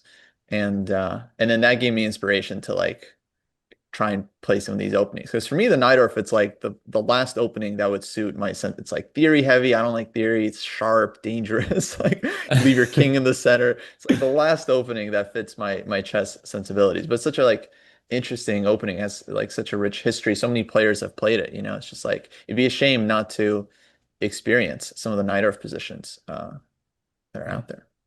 Like if I never in my entire life played Queen C2 A3 against the Nimzo. See, that's like the opposite of my strategy of my chess, right? Is Yeah. being like too precious about your pawn structure, right? Like I'm going to spend 3 moves starting at move 2, not in the middle game, 3 moves and like move 3 or 4 in a game, just trying to get some tiny little like clean positional advantage, right? But yeah, I have to at some point play Queen C2 against the Nimzo once. What do you play, David? Do you play F3? Because that's what I played when I started playing into the Nimzo. I've mostly played knight f3 in the Okay. past on move 4, which is like a variation that Kasparov played some great games against Karpov with and against some other people. But there's like a world championship game that he played against Karpov that like particularly epic, marked me forever. So I played a lot of 4 knight f3 against the Nimzo, but I've also played um, a3, e3, f3. Um, but yeah, basically, yeah, I don't know that I've ever played Queen C2 in a tournament game. Mm. But sometimes that's what it takes. Like, for Rachel and everyone else, like find an opening you believe in. It's like you see a game that's like truly inspiring, and it makes you think like, oh, this is how chess is supposed to be played, and then you kind of try to emulate that yourself. Yeah. Um, so I have something to add on the chess personalities thing, where Yeah. like it's a thing that Rachel and I talked about, and I was like, it like learning different openings that you're not going to play isn't like bad for your chess because it's like when you meet different people with different personalities, it's not like when you meet one person, like that information just like stays with that one person. Like you're going to meet someone else who has that same thing and it'll help you deal with that person better that you knew this person. So like learning the F3 Nimzo, even though I don't play it and I only learned it like one time a long time ago, it like helped me understand that those like dark squared weaknesses are okay. Like if you trade off their dark squared bishop and like how you can I don't know, like it was the first opening I played where you really did that center pawn push and like put all your pieces aiming towards the center so that you could push your pawns and then like attack like that because I didn't play e4. So yeah, that's about I that think opening. Yeah, yeah. when me and Nushka sparred, I think I played the King's Indian and Nushka played the Averbach with Kostya, and like there was some line where um you like white can take a pawn for free on d6, but it's not actually so bad, and Kostya was like giving us a lot of follow up from that. And then Anushka showed me one of her games, and like I had no idea what was going on, just from not having opening understanding and not knowing her opening or her opponent's opening at all. But like the one thing I realized, I was like, wait, that kind of, that pawn, like maybe you can, like my thought was just remembering that game, I was like, maybe you can just give up that pawn because, like I made that connection. So I think that's an example of just transferring the opening knowledge. Yeah.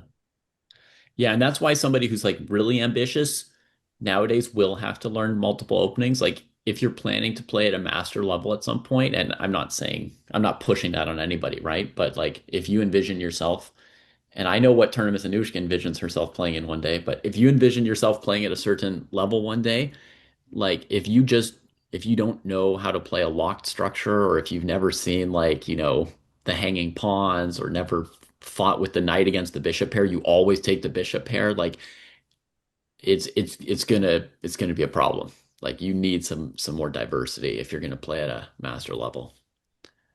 So let me ask the group, what are your plans or your goals actually like moving forward? Like what's the next goal for you guys? Starting with What what'd you say? starting with who? Usually David says starting with Oh, this person. right. I was hoping someone was just right. Just Okay, be Yeah, ready well, for let's it. start with Matt because I know Matt has a big team yeah, event coming up, so I feel like yeah. that's part of it. That's definitely the easy one. So I have a team event. I made Jersey's team. Um, my federation is currently in the process of being changed, which is awesome, so I can play in the event. But it's the European Small Nations.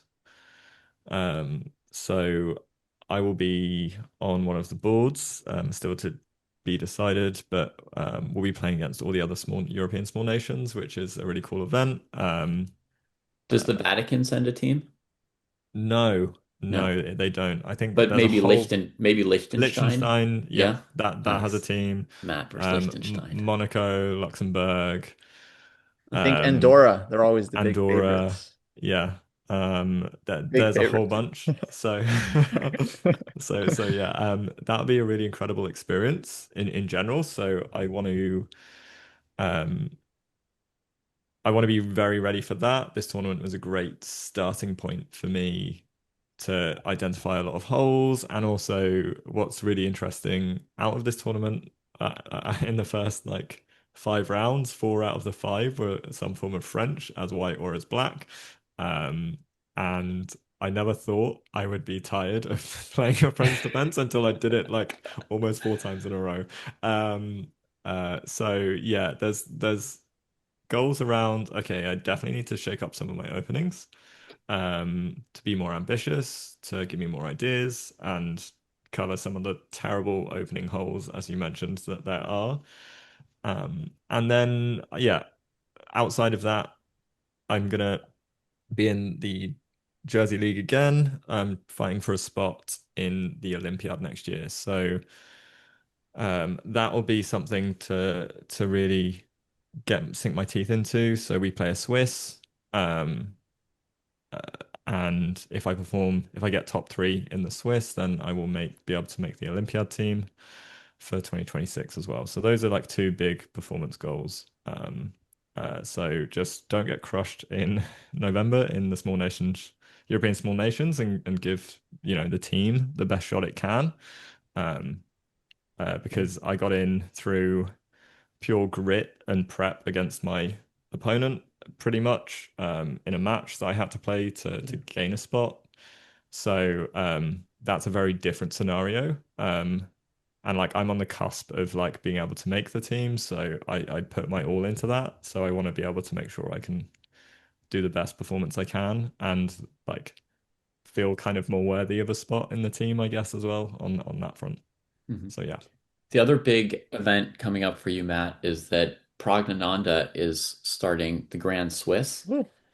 in Samarkand tomorrow, right? Rachel Nice. will be there to root him on. I Oh know you yeah. didn't make the trip, but you need to be checking out his game every day, I think. Well, I shouldn't say Okay. need because it's just my suggestion, and I don't know if you're keeping me on, but the suggestion would be, you've picked a kind of inspiration, follow his games like Yeah, every day. You'll see him play some opening, and you'll say, oh, maybe that's a line I'm going to try. sure.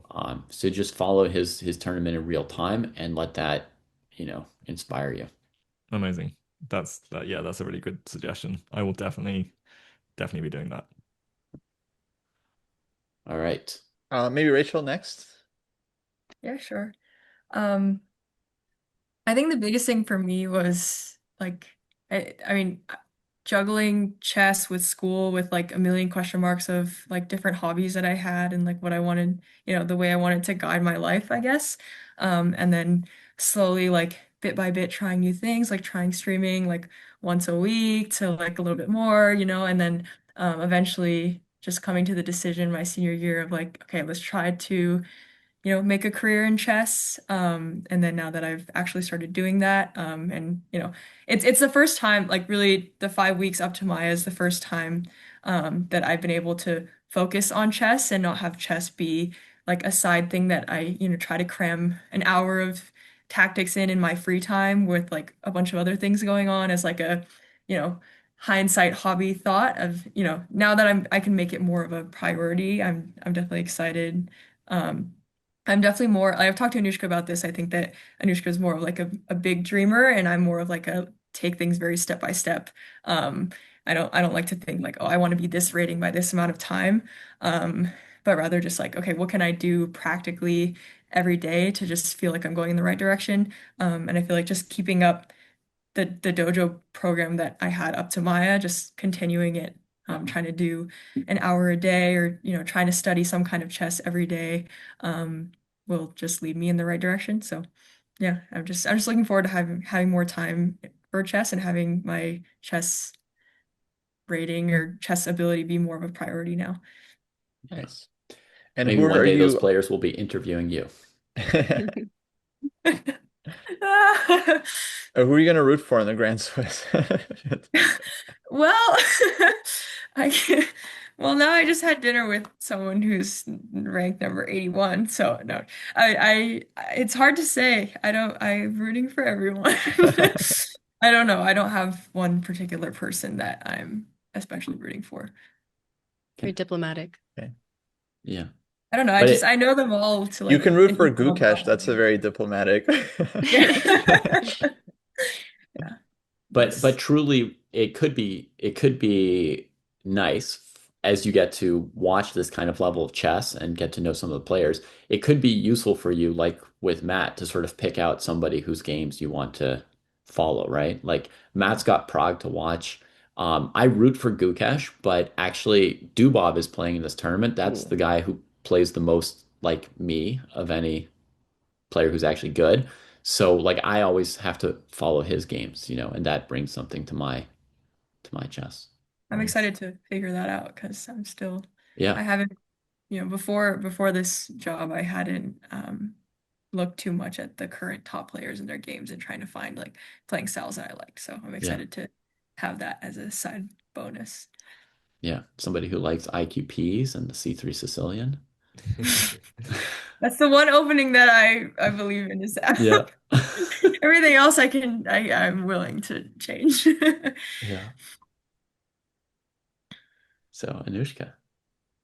Uh, yeah, this tournament I'll start off with was very humbling for me. So I'm aware that I'm not a very good chess player and I have a lot of chess to learn and to play still. Um, but I do want to be master. I don't really care how long it takes me. I have very high ambitions. I think it'll happen at some point someday. Yeah. Yeah. Yeah. I'm not going to be too specific about that. Just Fine. Yeah. You've maintained your ambition. It's good.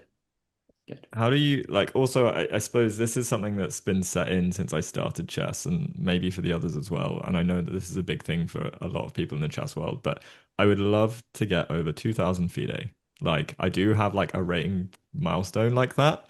But that's always like been the case since I started. Like I don't know why. It's a very arbitrary pick. It seems to be a massive goal for loads of people, but I It's think it's something 2000. I it's something that's within reach. I I would love think to get higher, 2000, but yeah. No, that's a It's a very big reasonable number. goal because FIDE ratings start at 1400. So 1000 is a bit too low.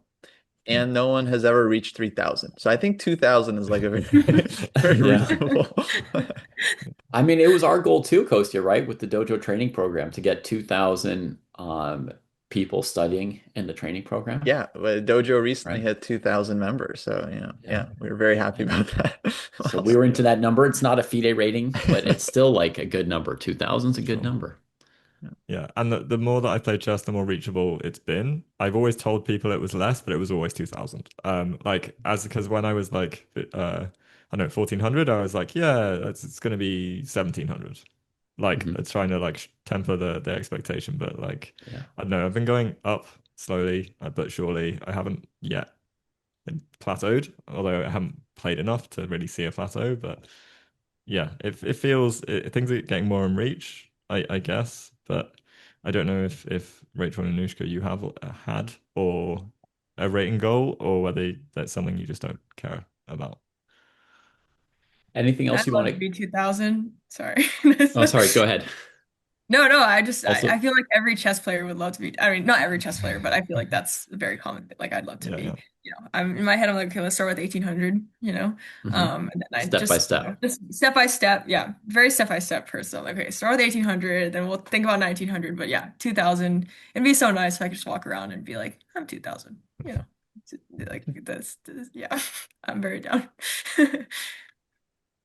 Yeah. I don't know if I'm like so much of a rating. I don't think I have a rating goal, but it's like when I first started playing chess, my goal was to be able to beat like anyone who doesn't like say that they play chess. Like any person off the street, I had to be able to beat them consistently. That was my first goal. Or like Ludwig Ogren, he's like 1200 or something. I was like, I need to beat Ludwig. Like I need to be like good enough to beat him.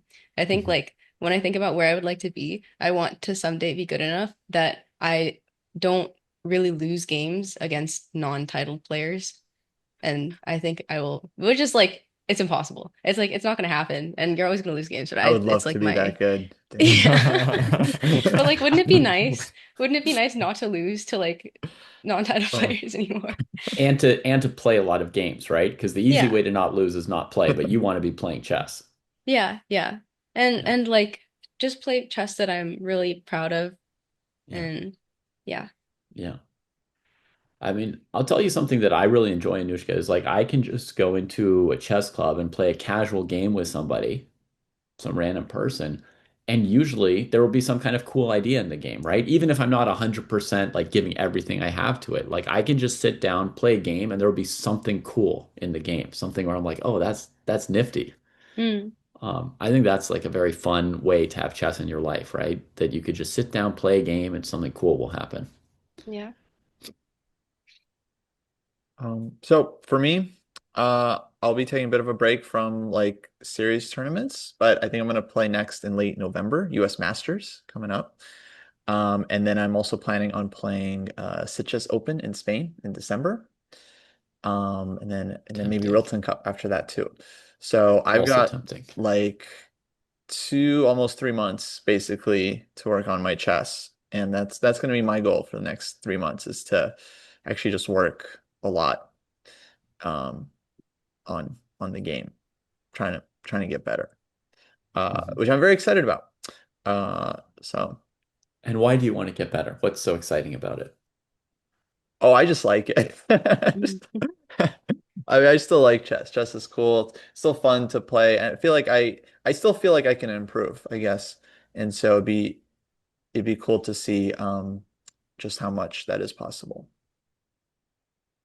Guess I'm guess I'm curious about that. Well, I think one of the coolest things in chess is that there is a positive spiral that happens when you play and then study and then go play again and then study, right? So when you get the energy from playing in a tournament, you're motivated by your own games, then you go do some study, and then because you've studied, you're motivated to go and play again because you've got these new skills or a new opening or new something that you've got, and you're like, I want to see like Kostya's asking, like he thinks he could get better and he wants to see how much, right? So like you do some work and you want to go see like what's the fruit of this work, right? Am I a bit better?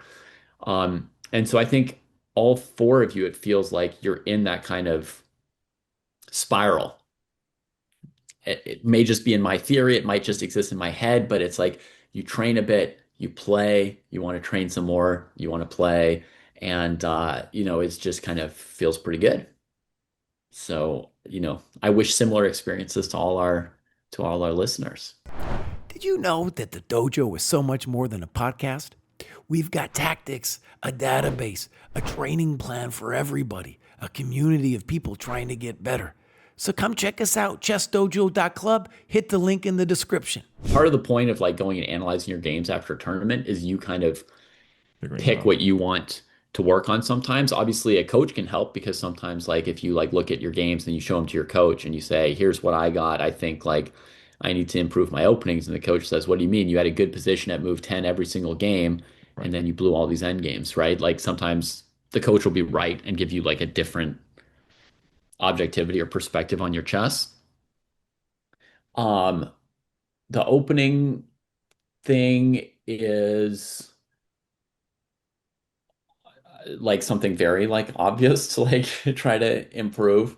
And it was consistent. Each of you had a game where like the first 10 moves had each of you had at least one game where the first 10 moves are just like unspeakably disastrous, Oh right? yeah. To give you the I had the two meanness that games you that yeah, wanted from yeah. Kostya. Like a game where it's just like, oh my God, What are like you like doing? how, like they're just I had you know, multiple of those. it's like Yeah. Wile E. Coyote, like, digging themselves a hole, setting off TNT on themselves, like, just Yeah. like what on By the way, guys, earth? I was no different at your and beyond your rating. I'm sure I had games like that, No. like 2100, 22. Oh yeah, no, But no, no. I You don't need to didn't. caveat this. I I'm here didn't. for I this. didn't play the opening like this at 1800. Yeah, good, good. This Is is this what I going in the need. podcast? I'll No, keep recording. We can leave Yeah, it. you're yeah, no. still I think this is recording. great. I think keep it going. But, but, um, but in terms of things, so like Matt, I mean, if you want me to do this in front of everybody, Go like for it. you need Like, you need to sleep better during your tournaments. yeah. Oh, Right? Like it's great that you've got off the board goals and that you want to have fun and you want to like socialize and you want to like, be happy and like have chess Yeah. be like a part of your life. But But you yeah, have to balance it a little bit. Like you can show up 2 days beforehand and stay 2 days after if you want to socialize more. Tell people let's sure. explore the town together, like 2 days before the tournament starts. So we're acclimated and we know where the Uh-huh. best restaurants are and we've hit the beach and stuff.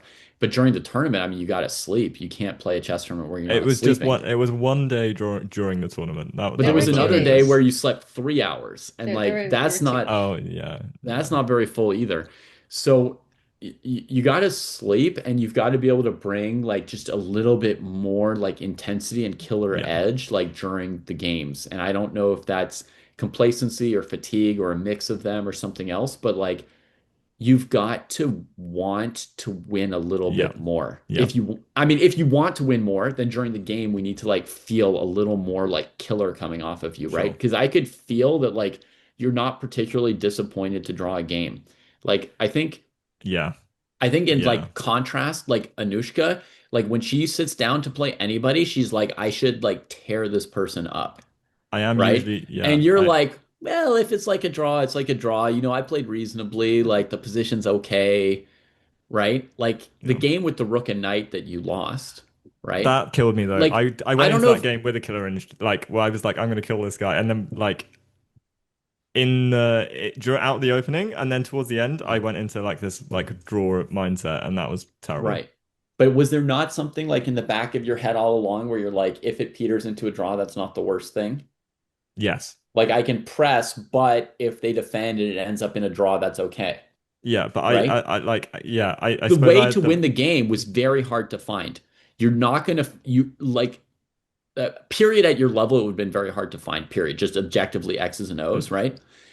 But I'm just gonna put this out there. To win that game, I think like a necessary piece of it is like you have to win it so bad to find the right move. Do you know what the winning move was in that game already? Because I don't want to spoil it if you need to look oh for it yourself still. um I don't know, probably Not sure. like I Okay. knight back, like knight Okay. c5, something like that, and then like I keep the Right. things. So my point is like even for me, like I'm not going to win that game as black unless I bring that kind of like killer intensity, right? Mm, The only way you're going to win games like that are that tough, that are close, the only way to push someone off over the edge is if it's like you've got to win, like you feel that need where you're searching sure. for that thing.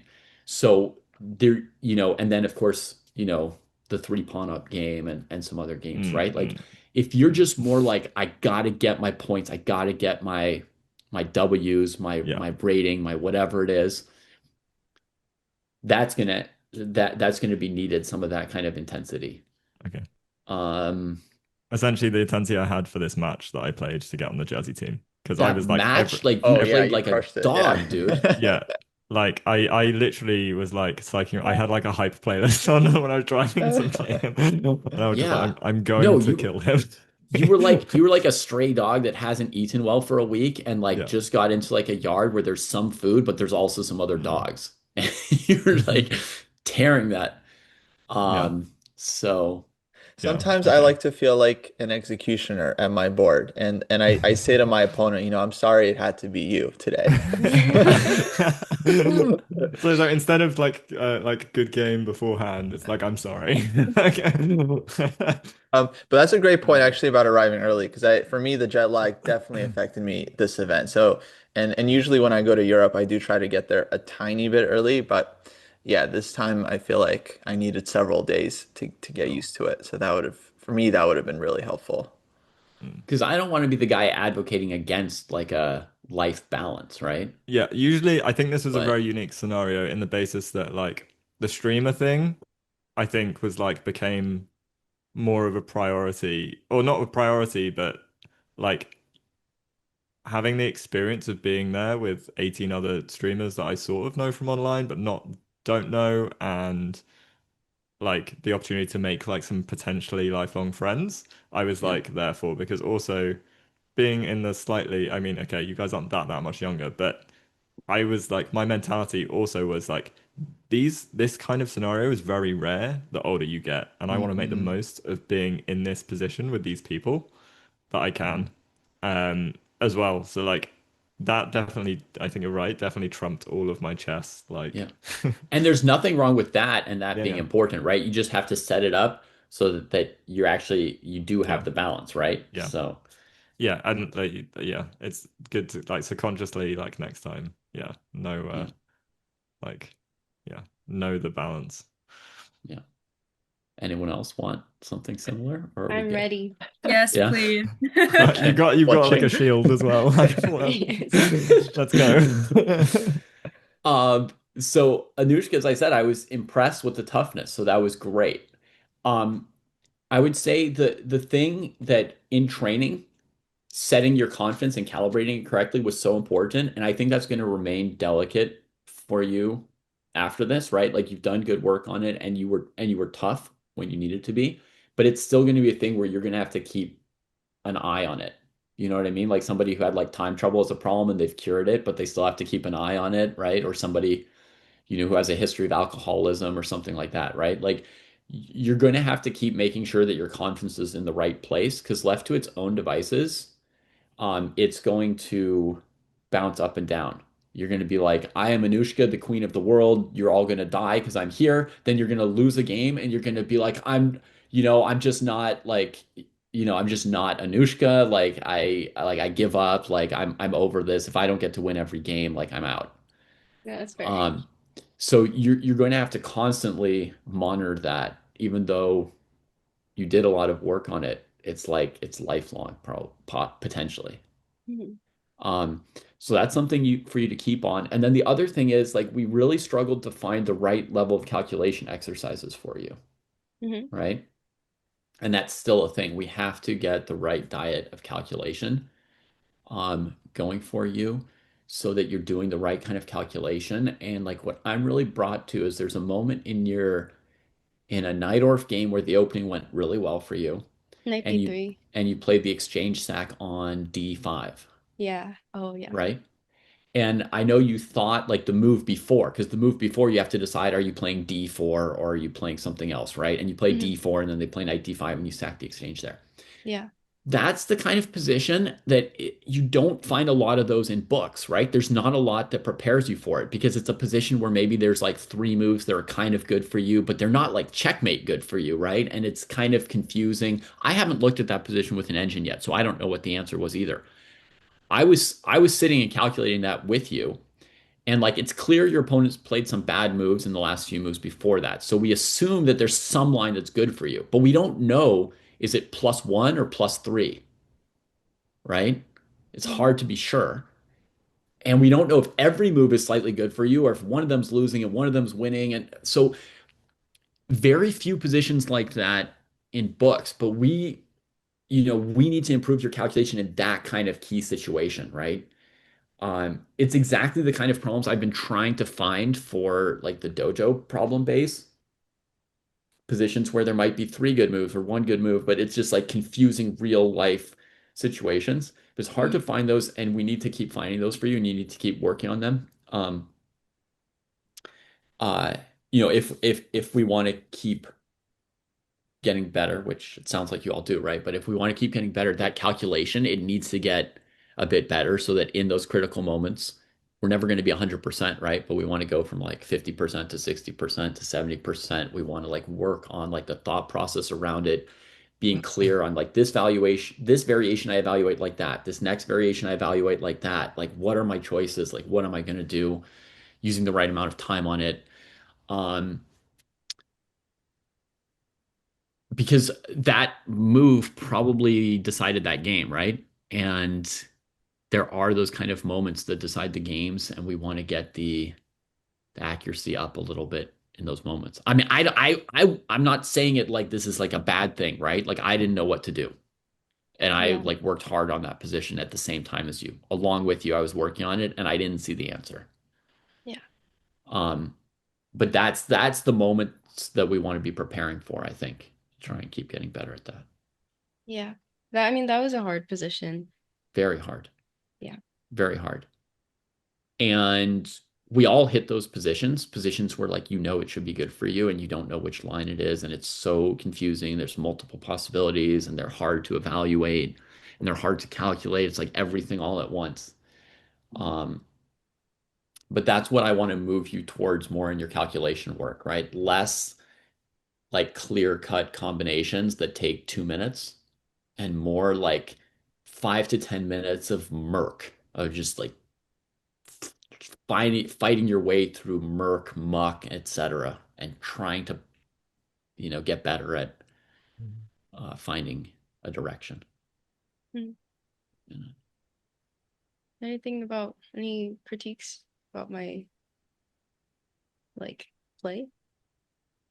Or like what because I feel like my conversion was bad. I feel like my like when the position got dynamic or Hmm. when like my advantage was Hmm. like switched into like something else, I had a really hard time. I think my time trouble was bad for a lot Yeah, of games. there was definitely some shakiness in good positions Yeah. for you. Um,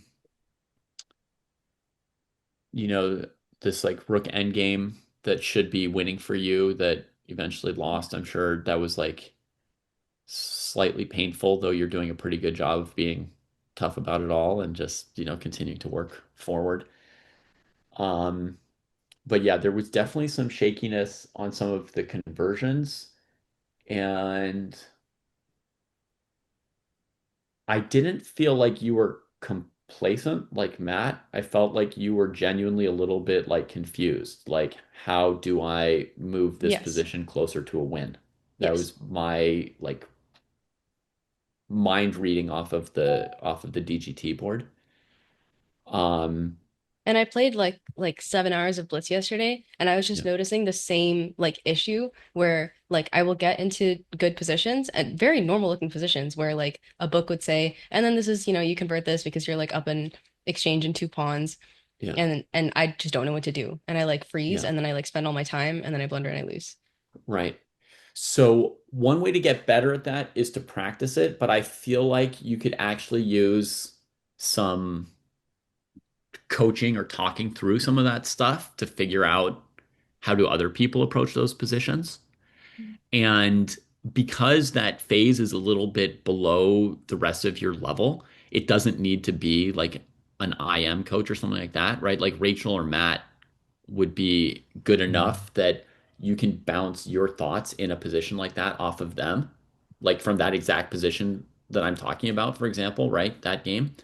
You could take that position, give it to them as like a test, be like, how would you proceed from here? And then just sort of compare their thought process with yours.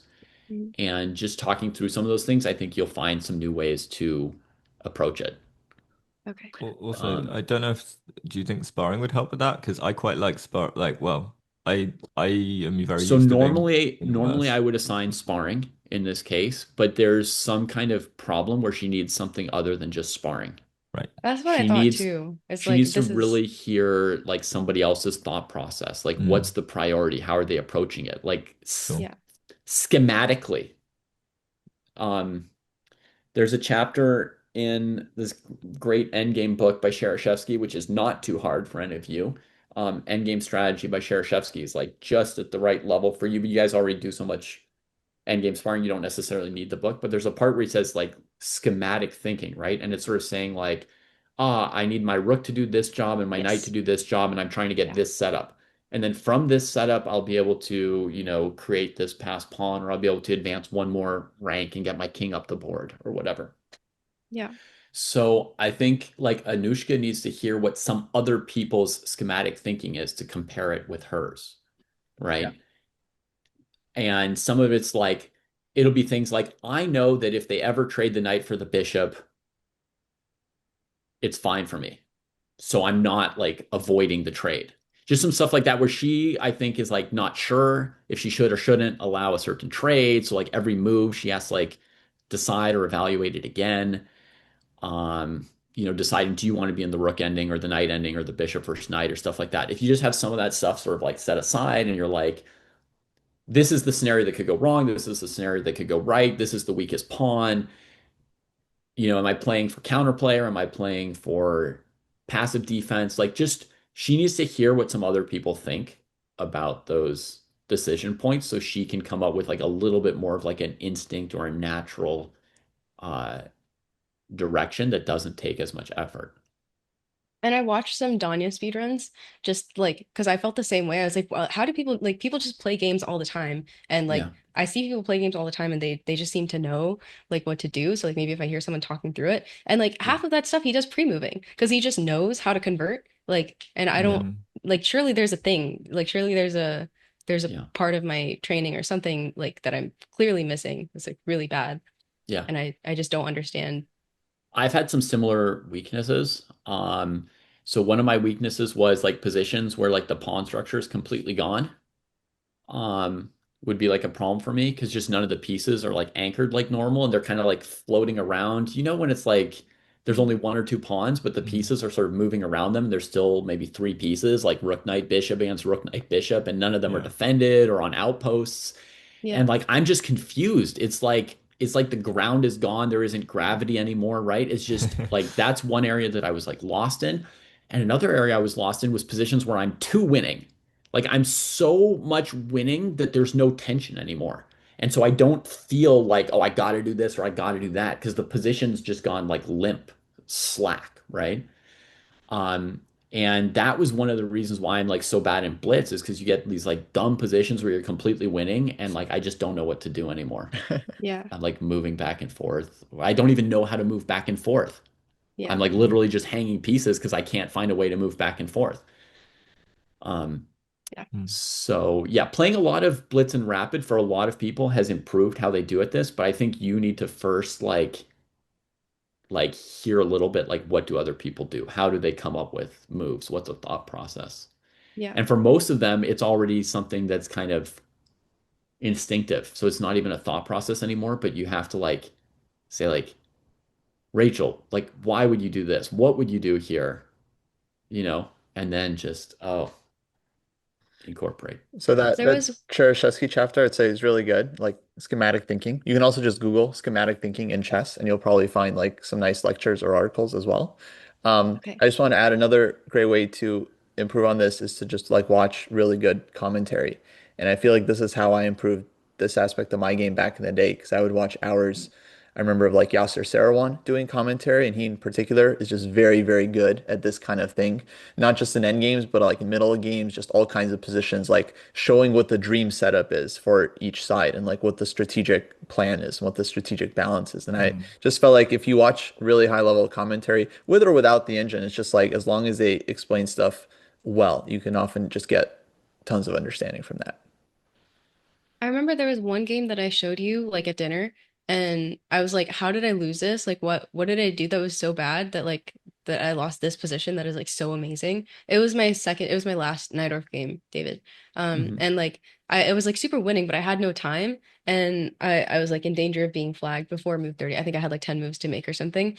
So Hmm. I just like I had a rook on D8, I think, and I think he had a rook on D1.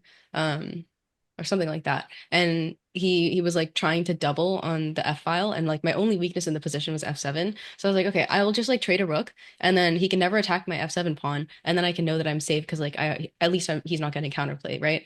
And then Hmm. Kostya was like, well, you just gave away the open file because you were scared because you were like, you can take everything, just like you can take the open file, just don't kill me, basically. Hmm. And it's like I like give away my advantage like little by little like that because I'm scared, and then I just like I'm losing, and Yeah. it's like stuff like that. Yeah. I would say that was not such a like that No. position I would say was like deceptively tricky. Like at first glance, I also thought like, oh, it should just be like easily winning for you, but I don't think I don't think it was. Yeah.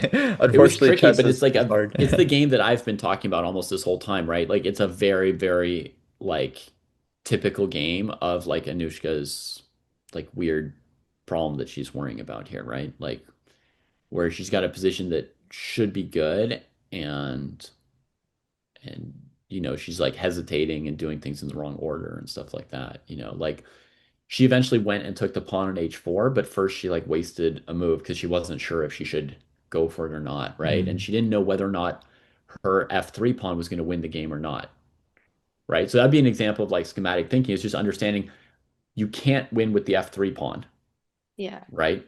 So the f3 pawn is what distracts them while you take h4 and g5. Mhm. And also, once you've taken h4 and g5, there's literally no saving scenario for white, right? So, like, if just some of these scenarios are like clear, then you don't waste time on the f pawn, you go straight for the h pawn, Yeah. The C pawn right? doesn't run. I don't have to like Yeah, you worry understand about the it. only hope for them is the c pawn, so you Yeah. could Yeah, I keep didn't an even eye think of on that. it. Yeah. Like, so just some sort of like general sense of likely flows of the game, right? And sometimes that's just missing. Yeah. Basically just get better at chess is what I was feeling. I was like, just play more chess.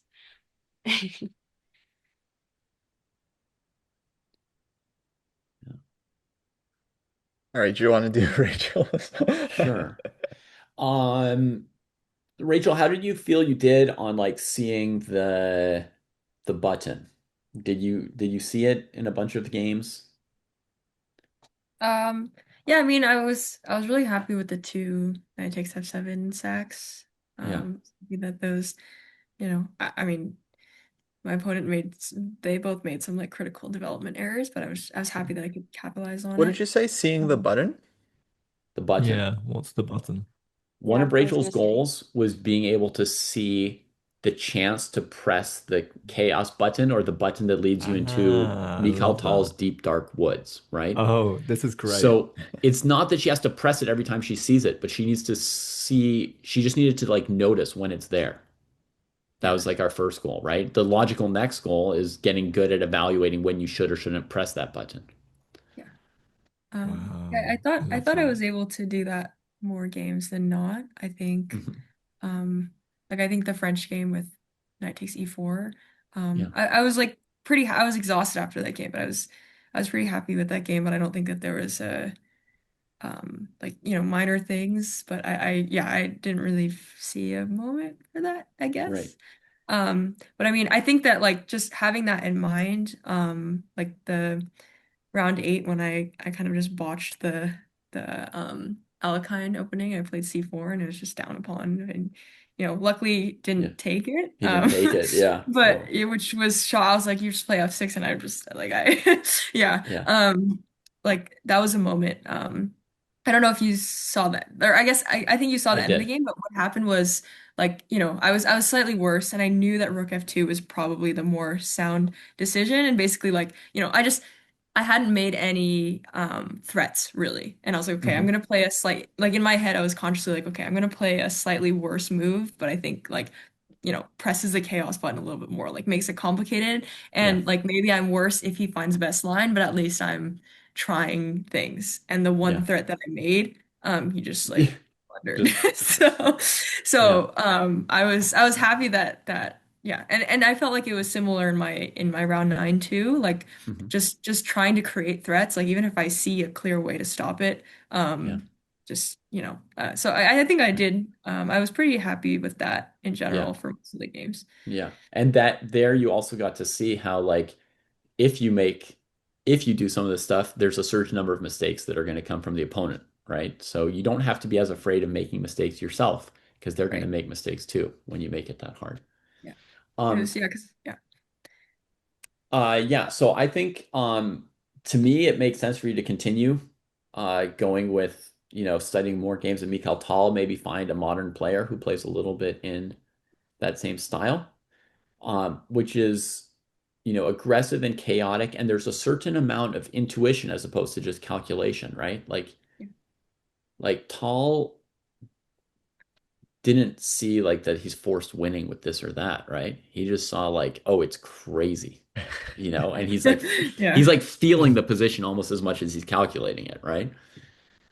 So I think if you feel good about that, that's the direction I would just keep going in. So it would be like looking at more tall games, and it would be now trying to sort of like assess when the chaos button is like the right time to press it or not a little bit more. Yeah. Um, in terms of noticing like a weakness in your play, once it was maybe the French and once it was the Aliekin, but twice you got this kind of D takes E4 sort of structure, Yeah. right? It's a structure that also comes out of the Caro-Kann and the center counter defense, right? So it's a very basic structure for an E4 player. Like you could get it in, I don't A lot know, of 15 to them. 20% of your games in your life over time if you just kept playing E4. Yeah. In that structure, you didn't know whether to play C3 or C4. You didn't know much of like what your plans were. Yeah. Um, so I felt you a little like fish out of water, like when you got those structures. Yeah. I felt Um, that. those are positions that Matt is comfortable with the black side. In theory, black's normally slightly worse than white in those positions. I'm But used it to being slightly also, worse. It's fine. as we've talked about, it has something to do with like our experience and our ability to play the positions and find the right ideas, right?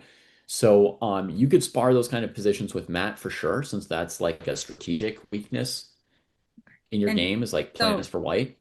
so specifically positions where the pawn is captured on e4 kind of thing. Yeah, Openings. Okay. yeah. Yeah. So I I mean, think it could be a Caro-Kann with knight c3, right? It could be a French with knight c3 de4, or it yeah. could be a French with, knight c3, knight f6, bishop g5, and then de4, Yeah. right? It could be a center counter. Scandi. What is the But center counter again? Scandi. I don't know. Scandinavian. Scandinavian, sorry. Oh, Scandinavia. Okay, okay. Yeah. So e4, d5, you take, Okay. queen takes, d4, knight f6, knight c3, something like that, right? Like, Yeah. um, you just need some more plans for those Yeah. positions, right? I'm happy to spar. And normally it requires some more patience compared to other positions. Like you have to like sit on preventing c5 and e5 for a while Okay. before you eventually could maybe threaten knight takes f7 somehow. Um, but there are also some positions where you can play more aggressively, like in the Scandinavian move order. There are some positions where white goes like bishop c4, queen e2, and castles queenside. Uh, And um, uh, in that style, you could look at Kostya's last game from this tournament because that I was gonna is, ask, did you see my last game? of I don't course, I know. saw I don't everything. What are you mind. guys Yeah. thinking? Yeah. Okay. Because I was See I it. was Yeah, out of book early on, and so I had your yeah. speech about playing the opening in my mind going through that one. So I was like, just develop your pieces, don't waste time. But I don't think I played it. I don't think I played the opening all that well, but yeah, it was fine. Yeah. So Kostya's last round game would be like I'm gonna make a note of that. would definitely be a game for you to play over. That would be like an example of like the kind of like tool that you want to have available to you to be able to play a game kind of like that. That was pretty ideal. Cool. Go look at that for I'm sure. sure Kostya hasn't had fun like that in a couple months, like that ninth round game. That was an enjoyable game. Yeah, I'm sorry it had to be. You sorry you had to be his executioner? But he played the Scandi, if it was e4 e5, maybe we would have made a friendly draw, I don't Uh-huh. know. Black's fault. Um, all right. Well, Yeah. that was great. Okay, I think that's good. Okie doke. All right. Thanks everyone. Bye Yeah. again. Awesome. Okay. Thanks, Bye. Thank you guys. guys. All right.